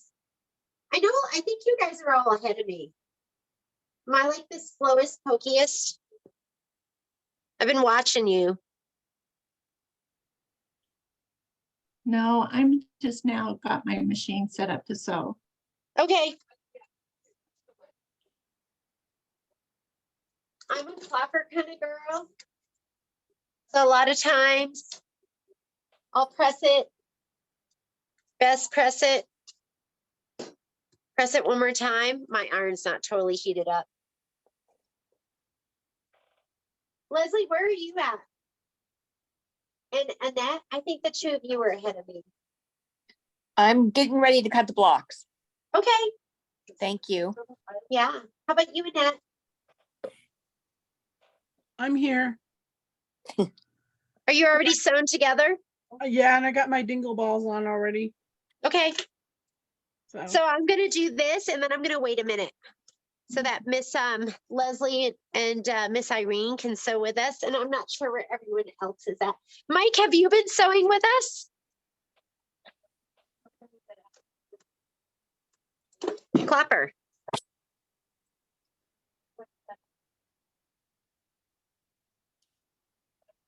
You know what? I have been using my little clapper. This is the first time I've used the big clapper. This is the one that we have at the store. And I'm thinking I need this big one too. Like that was kind of like nice. I just slapped it down. That your clapper is going to make your stuff lay so flat and beautiful. Like, look how gorgeous and flat that is. A clapper is worth it. If you have seams that don't lay flat, you clapper it. You're the boss. Clapper that seam. Okay. It traps the heat in between that's in the fabric and in between the wool mat. Clapper's the best. Okay, I'm gonna wait. Miss Irene and where'd Miss Leslie go? Miss Irene and Miss Leslie, when you're ready, let's move on because you're sewing with us today. Go ahead, I'm fine, thank you. Are you sure? But Miss Irene. No, this is Leslie, it's okay. Okay. You're gonna I'm- get your friction pen. If you have a friction pen or any kind of marking tool that you want, I am gonna put white in my top and green in or whatever thread is in the bottom. It doesn't make it. But we're gonna do a line here, and it says to do your line, I think an inch. Let me look and make sure I have that right. Page 10.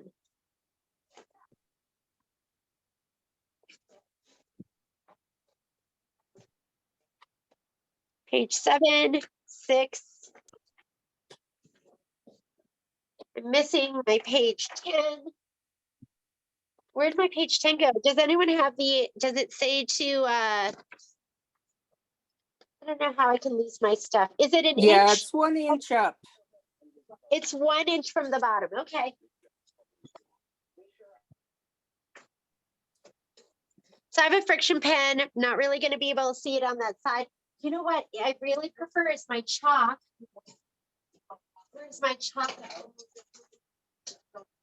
Benny. Because you won't be able to see it the whole way across, but let me get my ruler.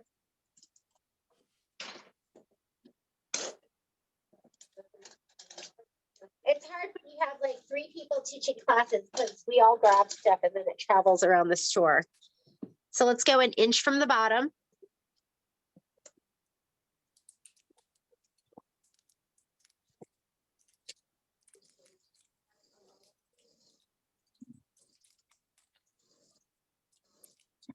Oh, that's perfect. And this is, if you haven't used a friction pen before, you just touch heat to it and look, it disappears. It's like magic. I know some people call it friction. I don't know how you say it. I call it friction. But if you are doing something like this, these marks can come back. Like if I have a pillow here, when it's super cold, that comes back. So when you're getting rid of those marks, use steam to kind of push it down into the layers. Okay, you should have pom-pom trim too. So get your pom-pom trim.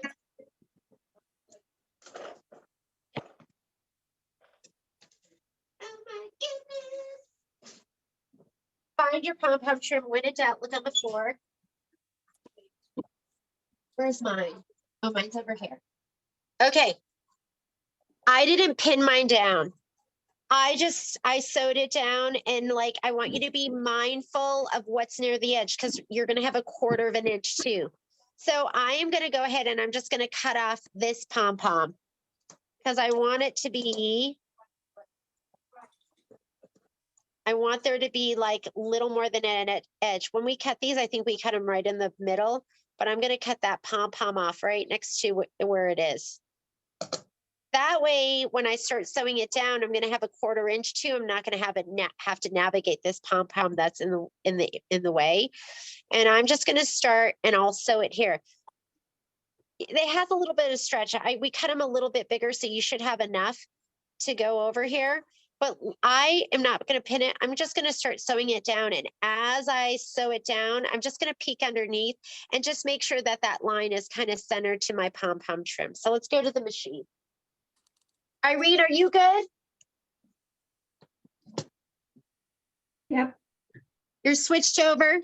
Okay, since I'm sewing on the pom-pom side, which is white, I'm going to put some white thread in my upper. I'll just leave my white pre-wound bobbin down below. Miss Leslie, how are you? And Alice, are you sewing with us today? No, I'm watching. Okay.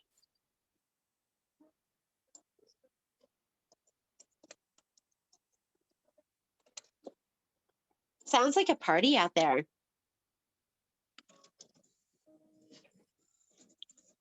I'm also going to put on a different sole. So I'm going to pop this one off. I'm just going to use my open toe so I can see where my stitches are going and I can lift up.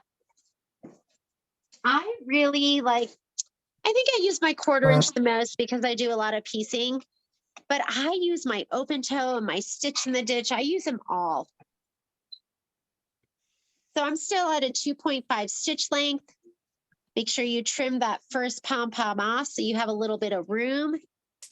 I'm going to go sideways with the camera so it doesn't get in my way as I'm sewing. Whoops, sorry, with the camera. And I'm going to start with my needle down so this doesn't move around. You could use like steam-a-seam or something. Okay, and I'm going to back stitch just to tack it down. All right, that is going to get sewn into your seam. Let's move the instructions so those don't get stitched to the pillow top. That would be something I would do. And I'm just going to kind of peek underneath here. As we go, I'm going to peek underneath, make sure that this line is centered to my pom-pom trim.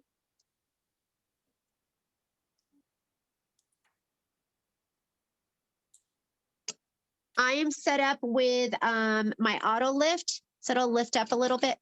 You know what? That is pushing my pom-pom trim. I can't remember what I did when I did this before. I don't want it to do that. This foot is wide. So things that you can do is we can move our needle drop position. And I'm going to go ahead and move my needle drop all the way to the right. Right now we're at 3.5, which is center. You can just use your LR shift. So just go ahead and use your LR shift, go all the way to 7. It's going to move it to the right side of that needle plate and the hole in the foot. And that's going to give me a little more room where it's not going to be pushing. But I'm going to have to reposition my eye too.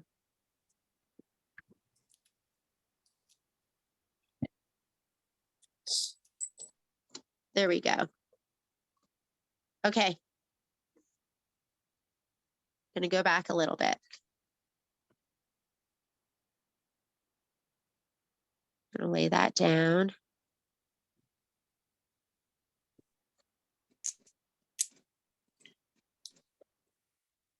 How are you guys? How are you doing with this? If you feel like it's too hard because of those pom-poms, you can look at. I'm actually sewing more on the top. You can use a skinnier foot too, like just your regular J foot. I think would be easier to sew down. Take your time, control your pom-pom and your foot.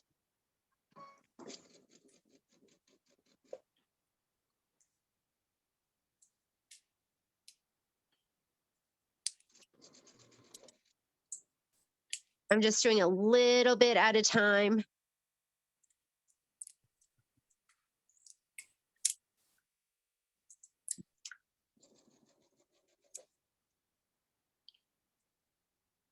Mine's kind of going on top of it, and I'm just doing I'm doing like 1/2 inch at a time, just to make sure it's not shifting around. And I'm really sewing more on the top right.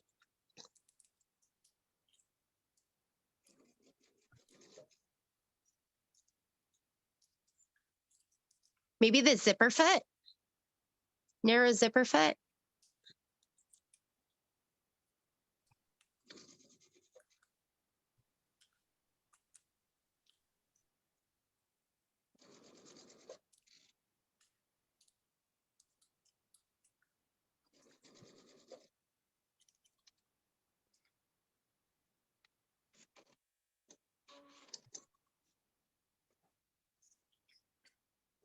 I'm so down on the top of it.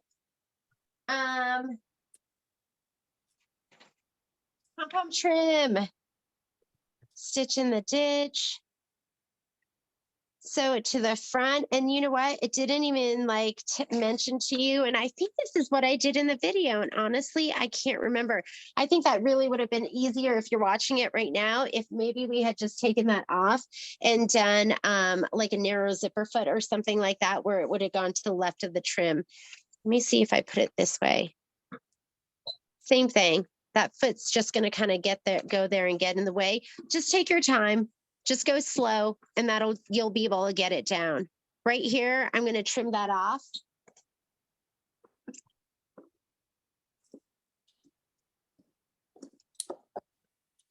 And now we're ready to go ahead and sew it together. Okay. So trim is on. Where are we? Right here. Okay. So the pom-pom trim.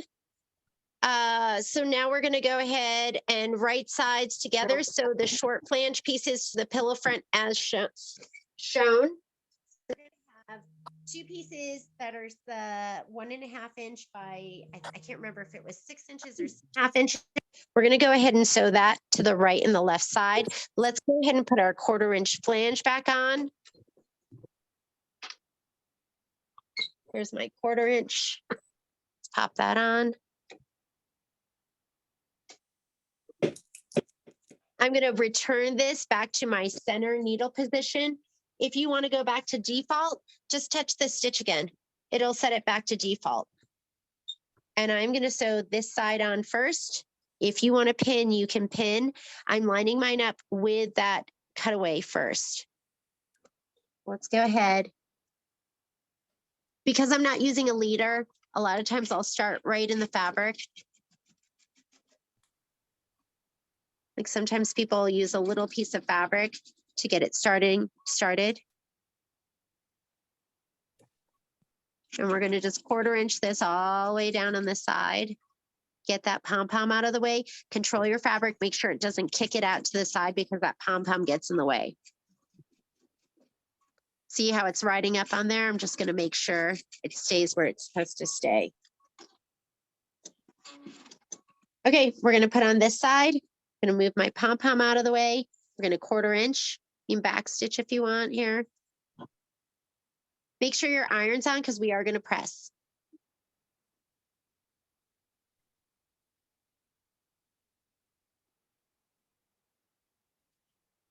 And pin, you can pin if you want.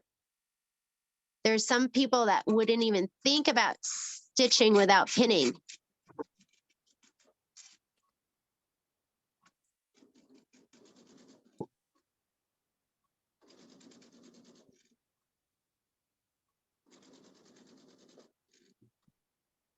I'm a little short here. I'm just going to give it a little tag.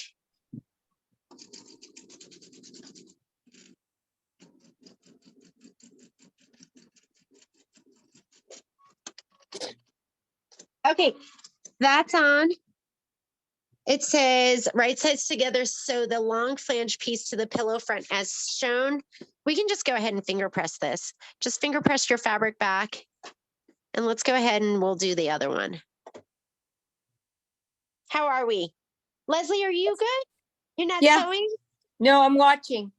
Okay. Oh, sorry. Did you watch that part where I struggled with the pom-pom?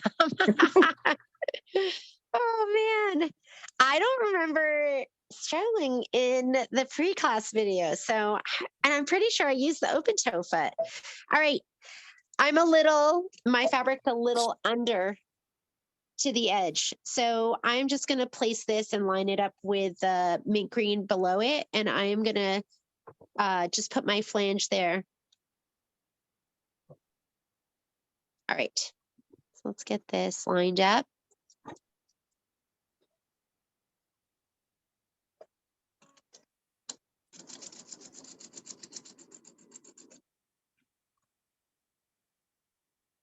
I personally like to piece, but we're going through some layers.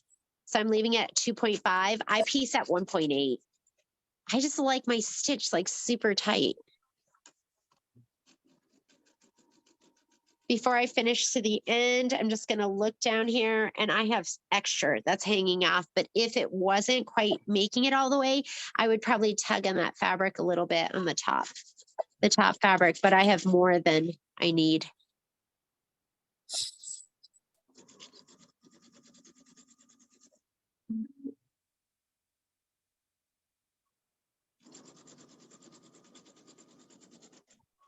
Okay, and then I'm gonna sew the other part on. Let's go ahead. Sorry, I was falling off my chair. That happens to me. Okay. All right, here we go.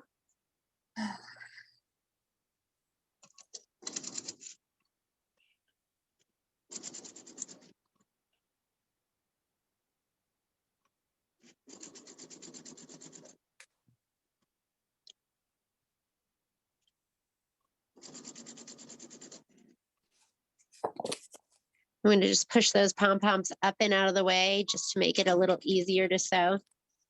And just control your fabric, control your fabric, control your foot. Just take your time.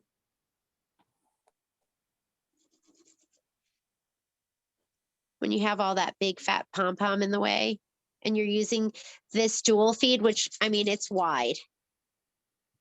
The foot is wide.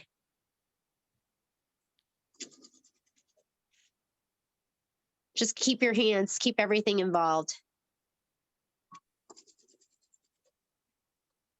All right. And this is a little bit further, but I'm going to keep it lined up where it would be if that wasn't there. I'm just going to keep my eye on the top fabric and keep my flange lined up with that edge of the top fabric. Not going to worry about the bottom one. Okay. Where are my little instructions? It says, I'm going to give mine a little bit of a press, but it says, so the flange on. Hi, Mr. Benny. We have the nicest store dog today. Benny's the nicest of the three. We have a really bad store dog, an okay store dog. Poppy's going through a little bit of stranger danger right now. So she's been doing some barking. And I am going to give this a little bit of a press just to kind of make sure it just looks nice and crisp. I like everything nice and crisp.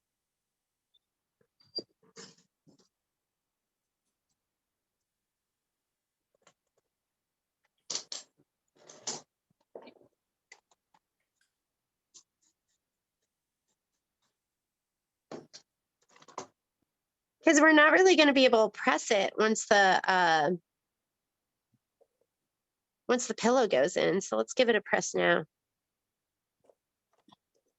Hey, Jeannie, is your Yeah. best press bottle glitter? Is it what? Is it glittered?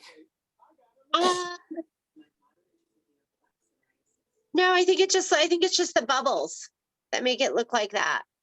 No, okay, it looks cute. I love that one. That's the Kimber. I gotta say, it's like my favorite one ever, but they just had it out. It was a limited run and then that was it. All right. So you have something that looks like this. Next thing we're gonna do is you're gonna get your two back pieces and we are gonna sew these. So make sure you have them the right way. Lay it down first. You see how it's a little bit taller? Oh no, you know what? They're perfect squares, aren't they? I think they're are they two 8x8 squares? Back. Yeah, they're two 8x8 squares, so it doesn't make a difference. But we are going to take the inside edge, doesn't matter which you choose as your inside edge. And I'm just going to go ahead and sew mine 1/4 inch. I don't measure, I don't press, I don't do any of that. I just take it to the machine and do it. If you feel like that's a struggle for you, then you can go ahead and use your hot ruler. You can best press it, do whatever you want. But what I like to do is I like to just fold it over and I'll finger press it. Just like what I think looks like 1/4 inch. Just in the very beginning. And I'm going to fold it over one more time. And then I'm going to top stitch. Sometimes the fabric gets bogged down right at that very start. So if you want to start with like a little piece of fabric, just to keep that from happening.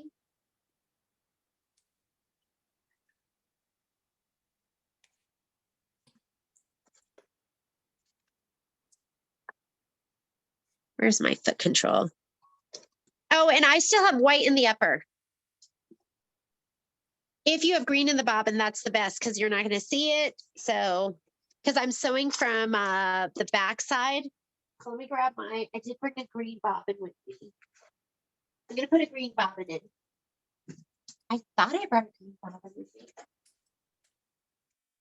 Let's grab this. Here we go.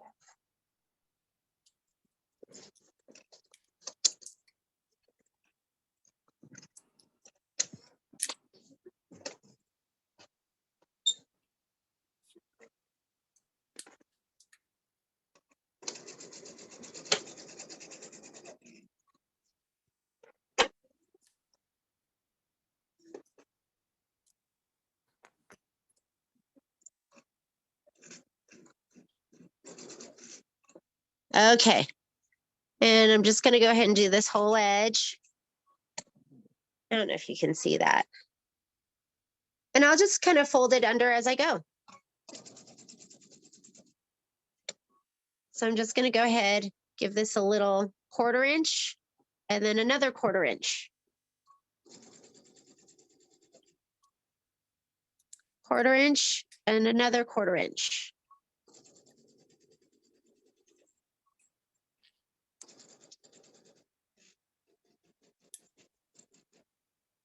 Going to grab my other piece. You're just doing one of the raw edge sides. I'm going to fold it over about 1/4 inch, do my aggressive little finger press. I'm going to fold it over another 1/4 inch, do my little aggressive finger press, and then I'll just fold it as I go. And I'm just doing a couple stitches at a time. I don't know what it is, but having another piece behind just helps it not get sucked down into that hole.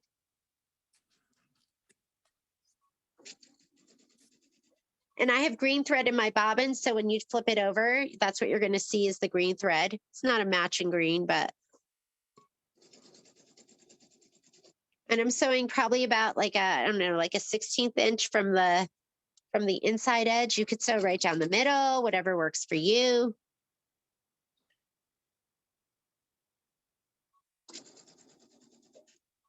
If this makes you really uncomfortable and yours is all crooked and your folds aren't even, then you're going to fold it and you're going to press it beforehand and you're going to clip it and you're going to do all of those things. Okay, so it looks just like this. I'm going to cut these apart.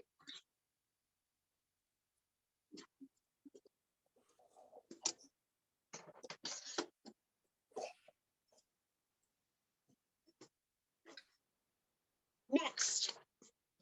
So what we just did was we did this part right here. Now we're going to place the back pieces right side down over the right side of the pillow. Align the raw edges with the edges of the pillow front and overlap the hemmed edge. And we're going to sew a 1/4 inch all the way around. And that's your envelope back that you're going to be able to slip it through. Haven't done the flange yet. That's going to come up next. So you're going to put this right side up. Pillow is right side up. These little lumpy, chunky things, they're just there. You're going to put this in here. You want the right side. So the side that I folded over, this is the wrong side. That's going to be the inside. I have white thread on there. The right side's the side with my green thread. I'm just going to lay it down. You'll just lay one down and then you're going to lay the other one down. And this is a good time to wonder clip. I actually do that sometimes. And you want to like kind of stretch this out over those pom-poms. The pom-poms are going to force your fabric up. We're going to lay the other one down. Remember, this is the wrong side. You want the wrong side up. Right side of the backs to the right side of the pillow. Like if we peek under here, there's the right side of your pillow. I'm going to lay this down and I am going to wonder clip this.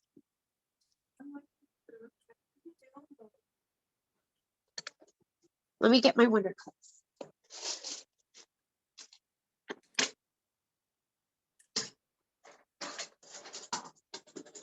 I'm a wonder clipper all the way. So I'm going to start off with these outside edges because when I put this on, I like to take this and almost like stretch it. I like it to be light, nice and taut. I don't like it to be like lots of space. And you remember mine was a little bit longer. You can trim those down right now if you want. I'm just going to sew to this edge right here, so I'm not worried about it. Okay. My edge is like a little not straight, but I'm not worried about that either.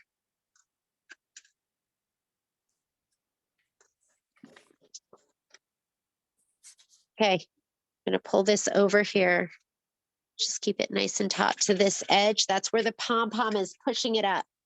Remember, you're the boss. Don't let that pom-pom control you or your fabric. I'm gonna do this side. I'll do this later because I'm gonna kind of pull them inward.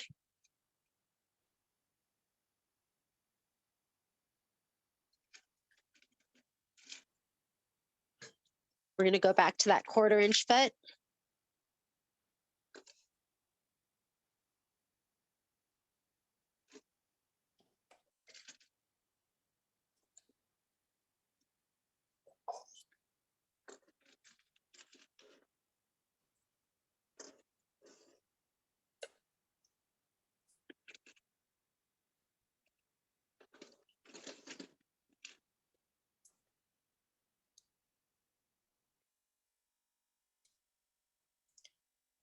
Okay, the side that's on the underside, I'm just going to kind of stretch him and pull him down, and I'll clip it. And this one, I'm going to kind of pull this way, stretch him, and clip. Just don't want it like saggy. Same thing. I'm going to pull this one over, clip. I just like it. And you're not like really stretching it, just make it taut. And then this over. Perfect. We're ready. We're going to 1/4 inch around the whole thing. Remember, I have parts that are sticking out underneath. I'm just going to focus on the top edge. That's what I'm going to line up my flange with. Let's 1/4 inch. And I've been doing a 2.5 this entire thing. Just because we're going through all sorts of layers.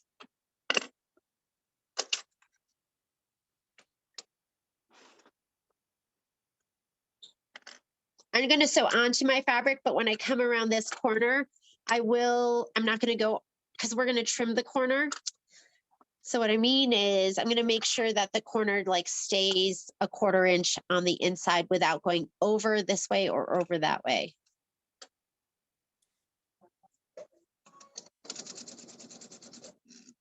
Here we go. Control your fabric, especially around that pom-pom trim edge. So I'm not going to sew off of the edge. I'm going to stop about a 1/4 inch away, and then I'm going to pivot. If you have the feature, make sure that you're using your auto pivot right now. So it'll lift the foot for you and you can just automatically turn, and then it'll lower the foot for you too. I'm going to take this out so it's not in the way. Sorry.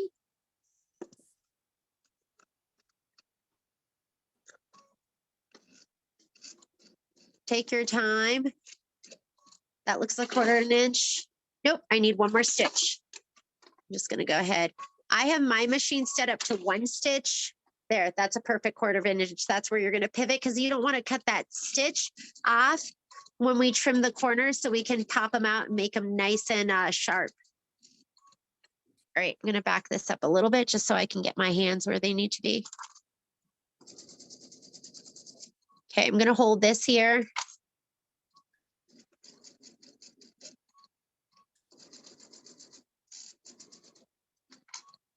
Pull your wonder clips as you go.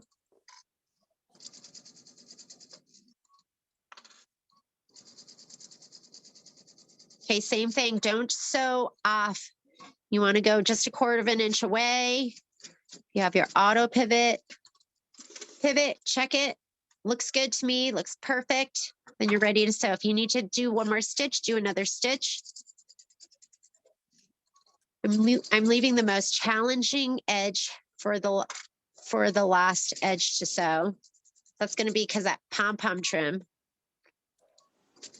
Same thing here, 1/4 of an inch away.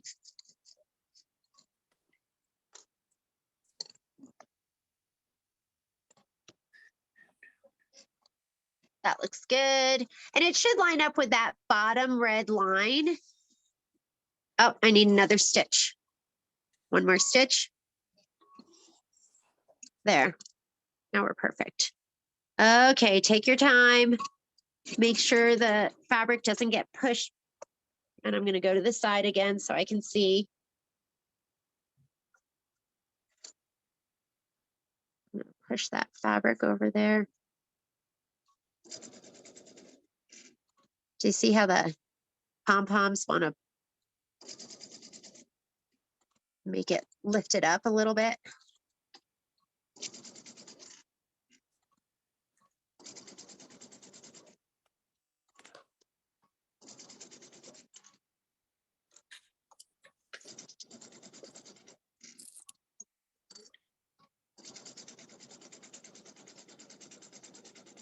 Okay, I'm going to stop right where that stitch is and I'm going to make that corner. One more stitch. That's perfect. I'm going to pivot. I'm going to stitch and I'm going to back stitch and then we should be good to go. All right. Gorgeous. All right, trim your corners. We're going to turn it inside out. We're going to use some monopoly and stitch right in that flange. So we just did this part right here. Wants you to clip the corners, trim across the corner seam allowance, being careful not to cut through the stitches, trim again at a slight angle, and don't get corner greedy. What I tell people, because sometimes you want to get so close, you end up snipping it, and it's not worth it, ladies and gents.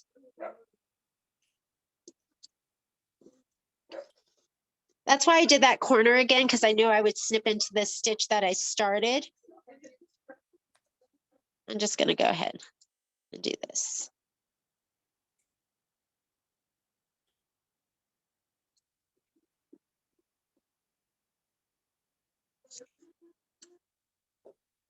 Or I was really close to that one.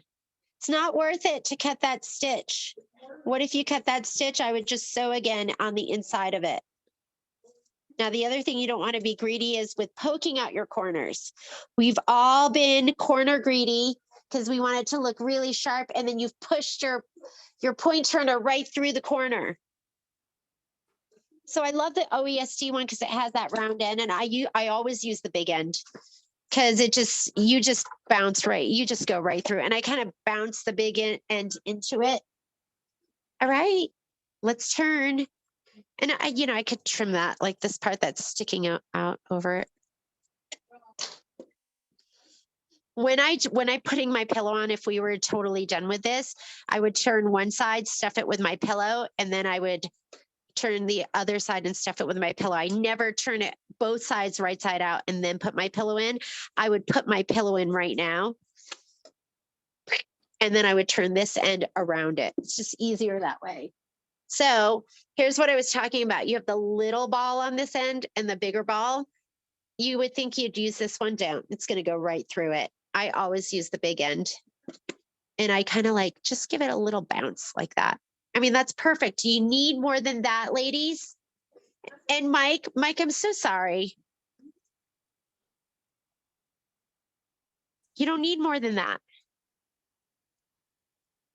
Let's flange it.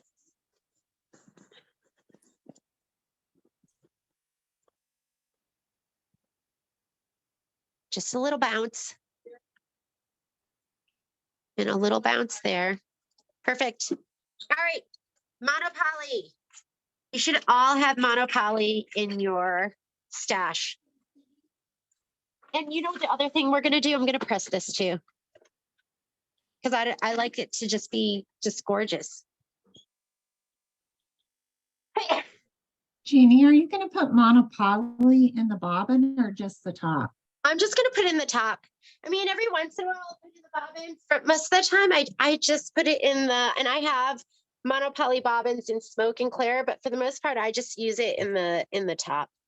So, you know what I should have done? Let me turn this. Is that going to make it easier? I will take my iron and I will like, I don't know if that makes it easier. Hang on.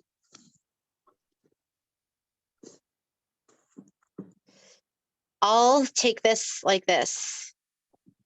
Like this, like this. And I know it's going to make stuff underneath it wrinkly, but I'll deal with that later.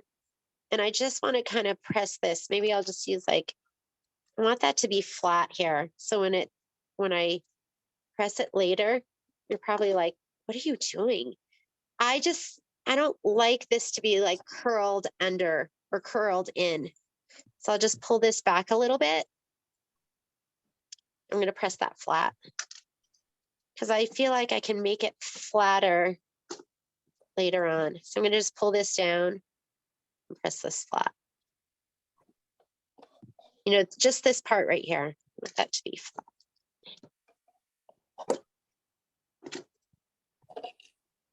Just pulling it back. Here, this is the way to do it.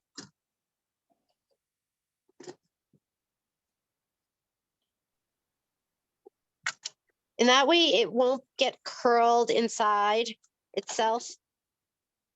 All right, there we go. Now I'm ready to do that flange because this part will lay nice and flat. And you can go ahead and iron that one more time all the way around. But I like to press it open and then press it flat.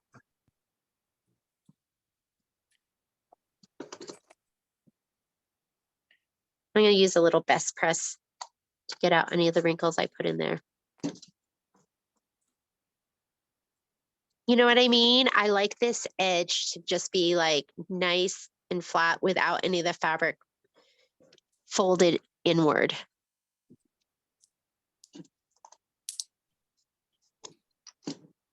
This is just me being super particular, super anal.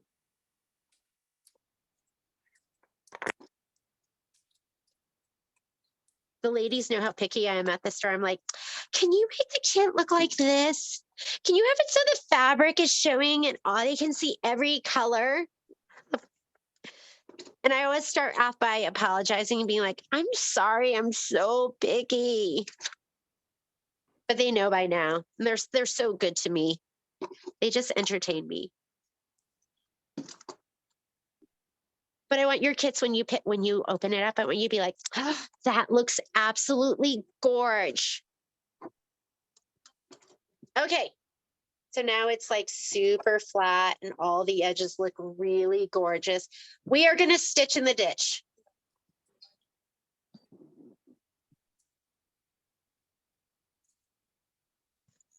Okay, my monopoly. So you can get clear or smoke. I buy my monopoly. The one I use is, I guess I didn't need to bring mine. It comes with a little net.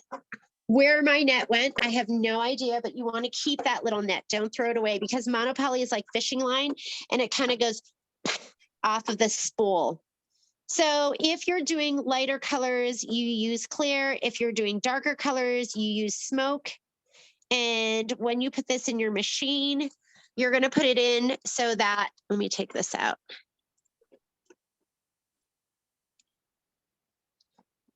You want the thread to spool off from the underside, not the top side. You want to use a spool cap, use the biggest one. And like I said, I have a mini cone. I mean, mine's like big. And we're going to go ahead and thread this. Your needle may or may not thread. Sometimes it works, sometimes it doesn't. Just keep your fingers crossed. I feel like it's not too hard to thread because it's like rigid. It's like rigid stuff. So am I getting caught? You may have to adjust the tension, decrease your tension a little bit. Mine didn't thread, so I'm going in manual. And you know what? This thing is like looking really bad over here. Hang on. I'm going to put mine on my vertical spool stand. I cannot tell which way it's coming out. I'm putting mine on my vertical spool stand. I just actually took off my spool net because it was like getting caught in the edge parts of it. We're gonna go in one more time.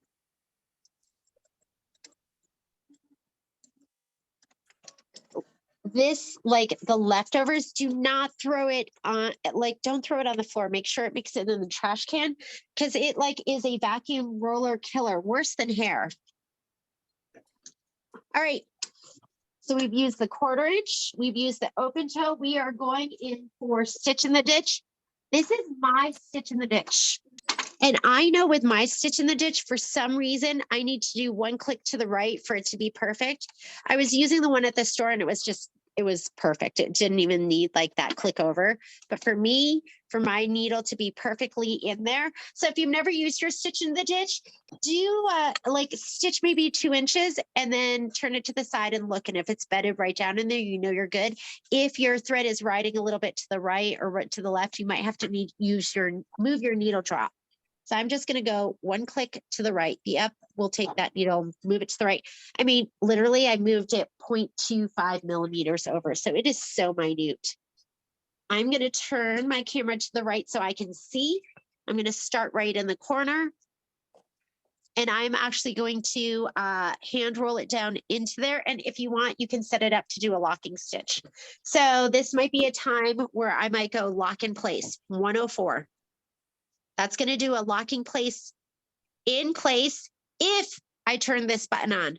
If I just stitch, it's just a straight stitch. There's no locking stitch. I have to turn on my locking stitch here. It's up to you. You could bring up your bobbin thread if you want to. Like, how neat do you want it to look in the back? This is just a little sample in the store. I'm going to hand roll my needle down so I can see. I'm going to peek underneath there and just make sure it's right in the corner. I can see it. Perfect. I'm going to start sewing. It's going to do a locking stitch in place. And I'm ready to go. And I am just, my eye is staying right here on the flange, making sure that flange is bedded down in my seam. These are all just things I do because I'm super anal. It's funny because you would just meet me and not think I am, but it's certain, there's like particular things that I'm so particular about. Poor Patrick. How does he deal with me? I think you've heard me say this, but I used to think Patrick was difficult. I thought he was the difficult one. It was like not until my 40s before I figured out I'm the difficult one and he's easy. He's difficult about certain things too. I'm going to take a little break just to blow my nose. Hang on.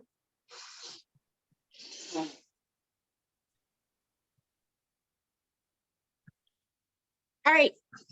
I have my auto pivot on too, so I can just turn my fabric and you're just going to sew down the next seam.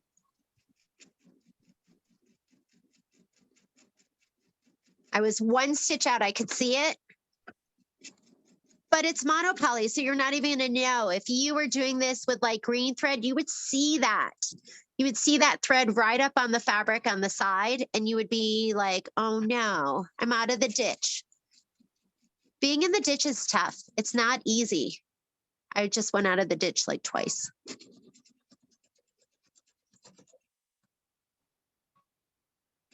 I think you can hear it too.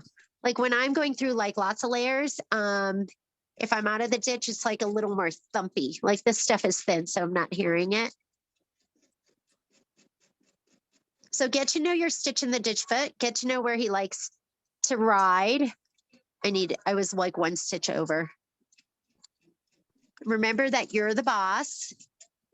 And I'm getting to the very end. And I want to do a matching lock stitch. So when you're using your lock stitch, the reverse button will do a forward and back. That's good to me. This will do forward and back. This will lock in place. I'm just going to tap that. It's going to do a lock in place. Oh, I didn't set mine up to cut, so I'm just going to cut manually, and we are finito. But look, can you, oh, see, I'm like out of the ditch there, but you can't even see because I used my monopoly. All right, let's put your pillow in. I blew out my seam when I put this pillow in. I busted it here and I had to re-sew it. So be careful. And you're going to just put in one side at a time. I would turn this right side out like this. We're going to do this and we're going to stuff one side. Be gentle. Support that seam right where it comes together, where I said I blew it out. Turn it right side out like this. Okay. And you're going to stuff your pillow in this side first. Let me unstuff this one so I can restuff it. Oh man, it's tight in there. I don't want to bust my seam again, so I'm trying to be really gentle. Whoop. Did you hear that pop? It's okay. All right. Stuff that side first.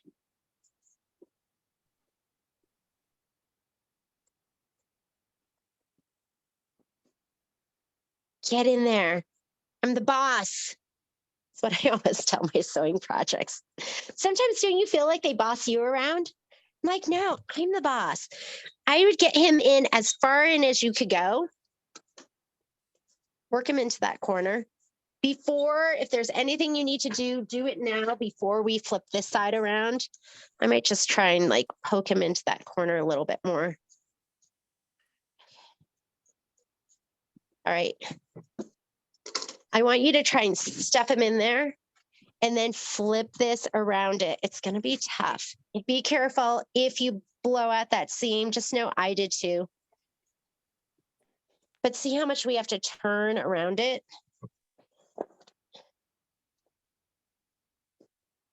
It's going to be hard. This is where you want to support it. This is where it's going to try and rip.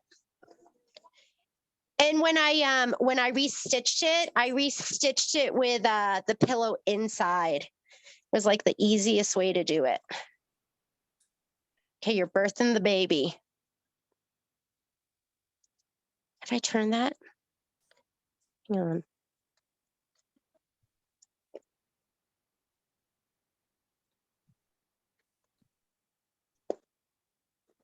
I think I heard one stitch pop. Okay, he's in.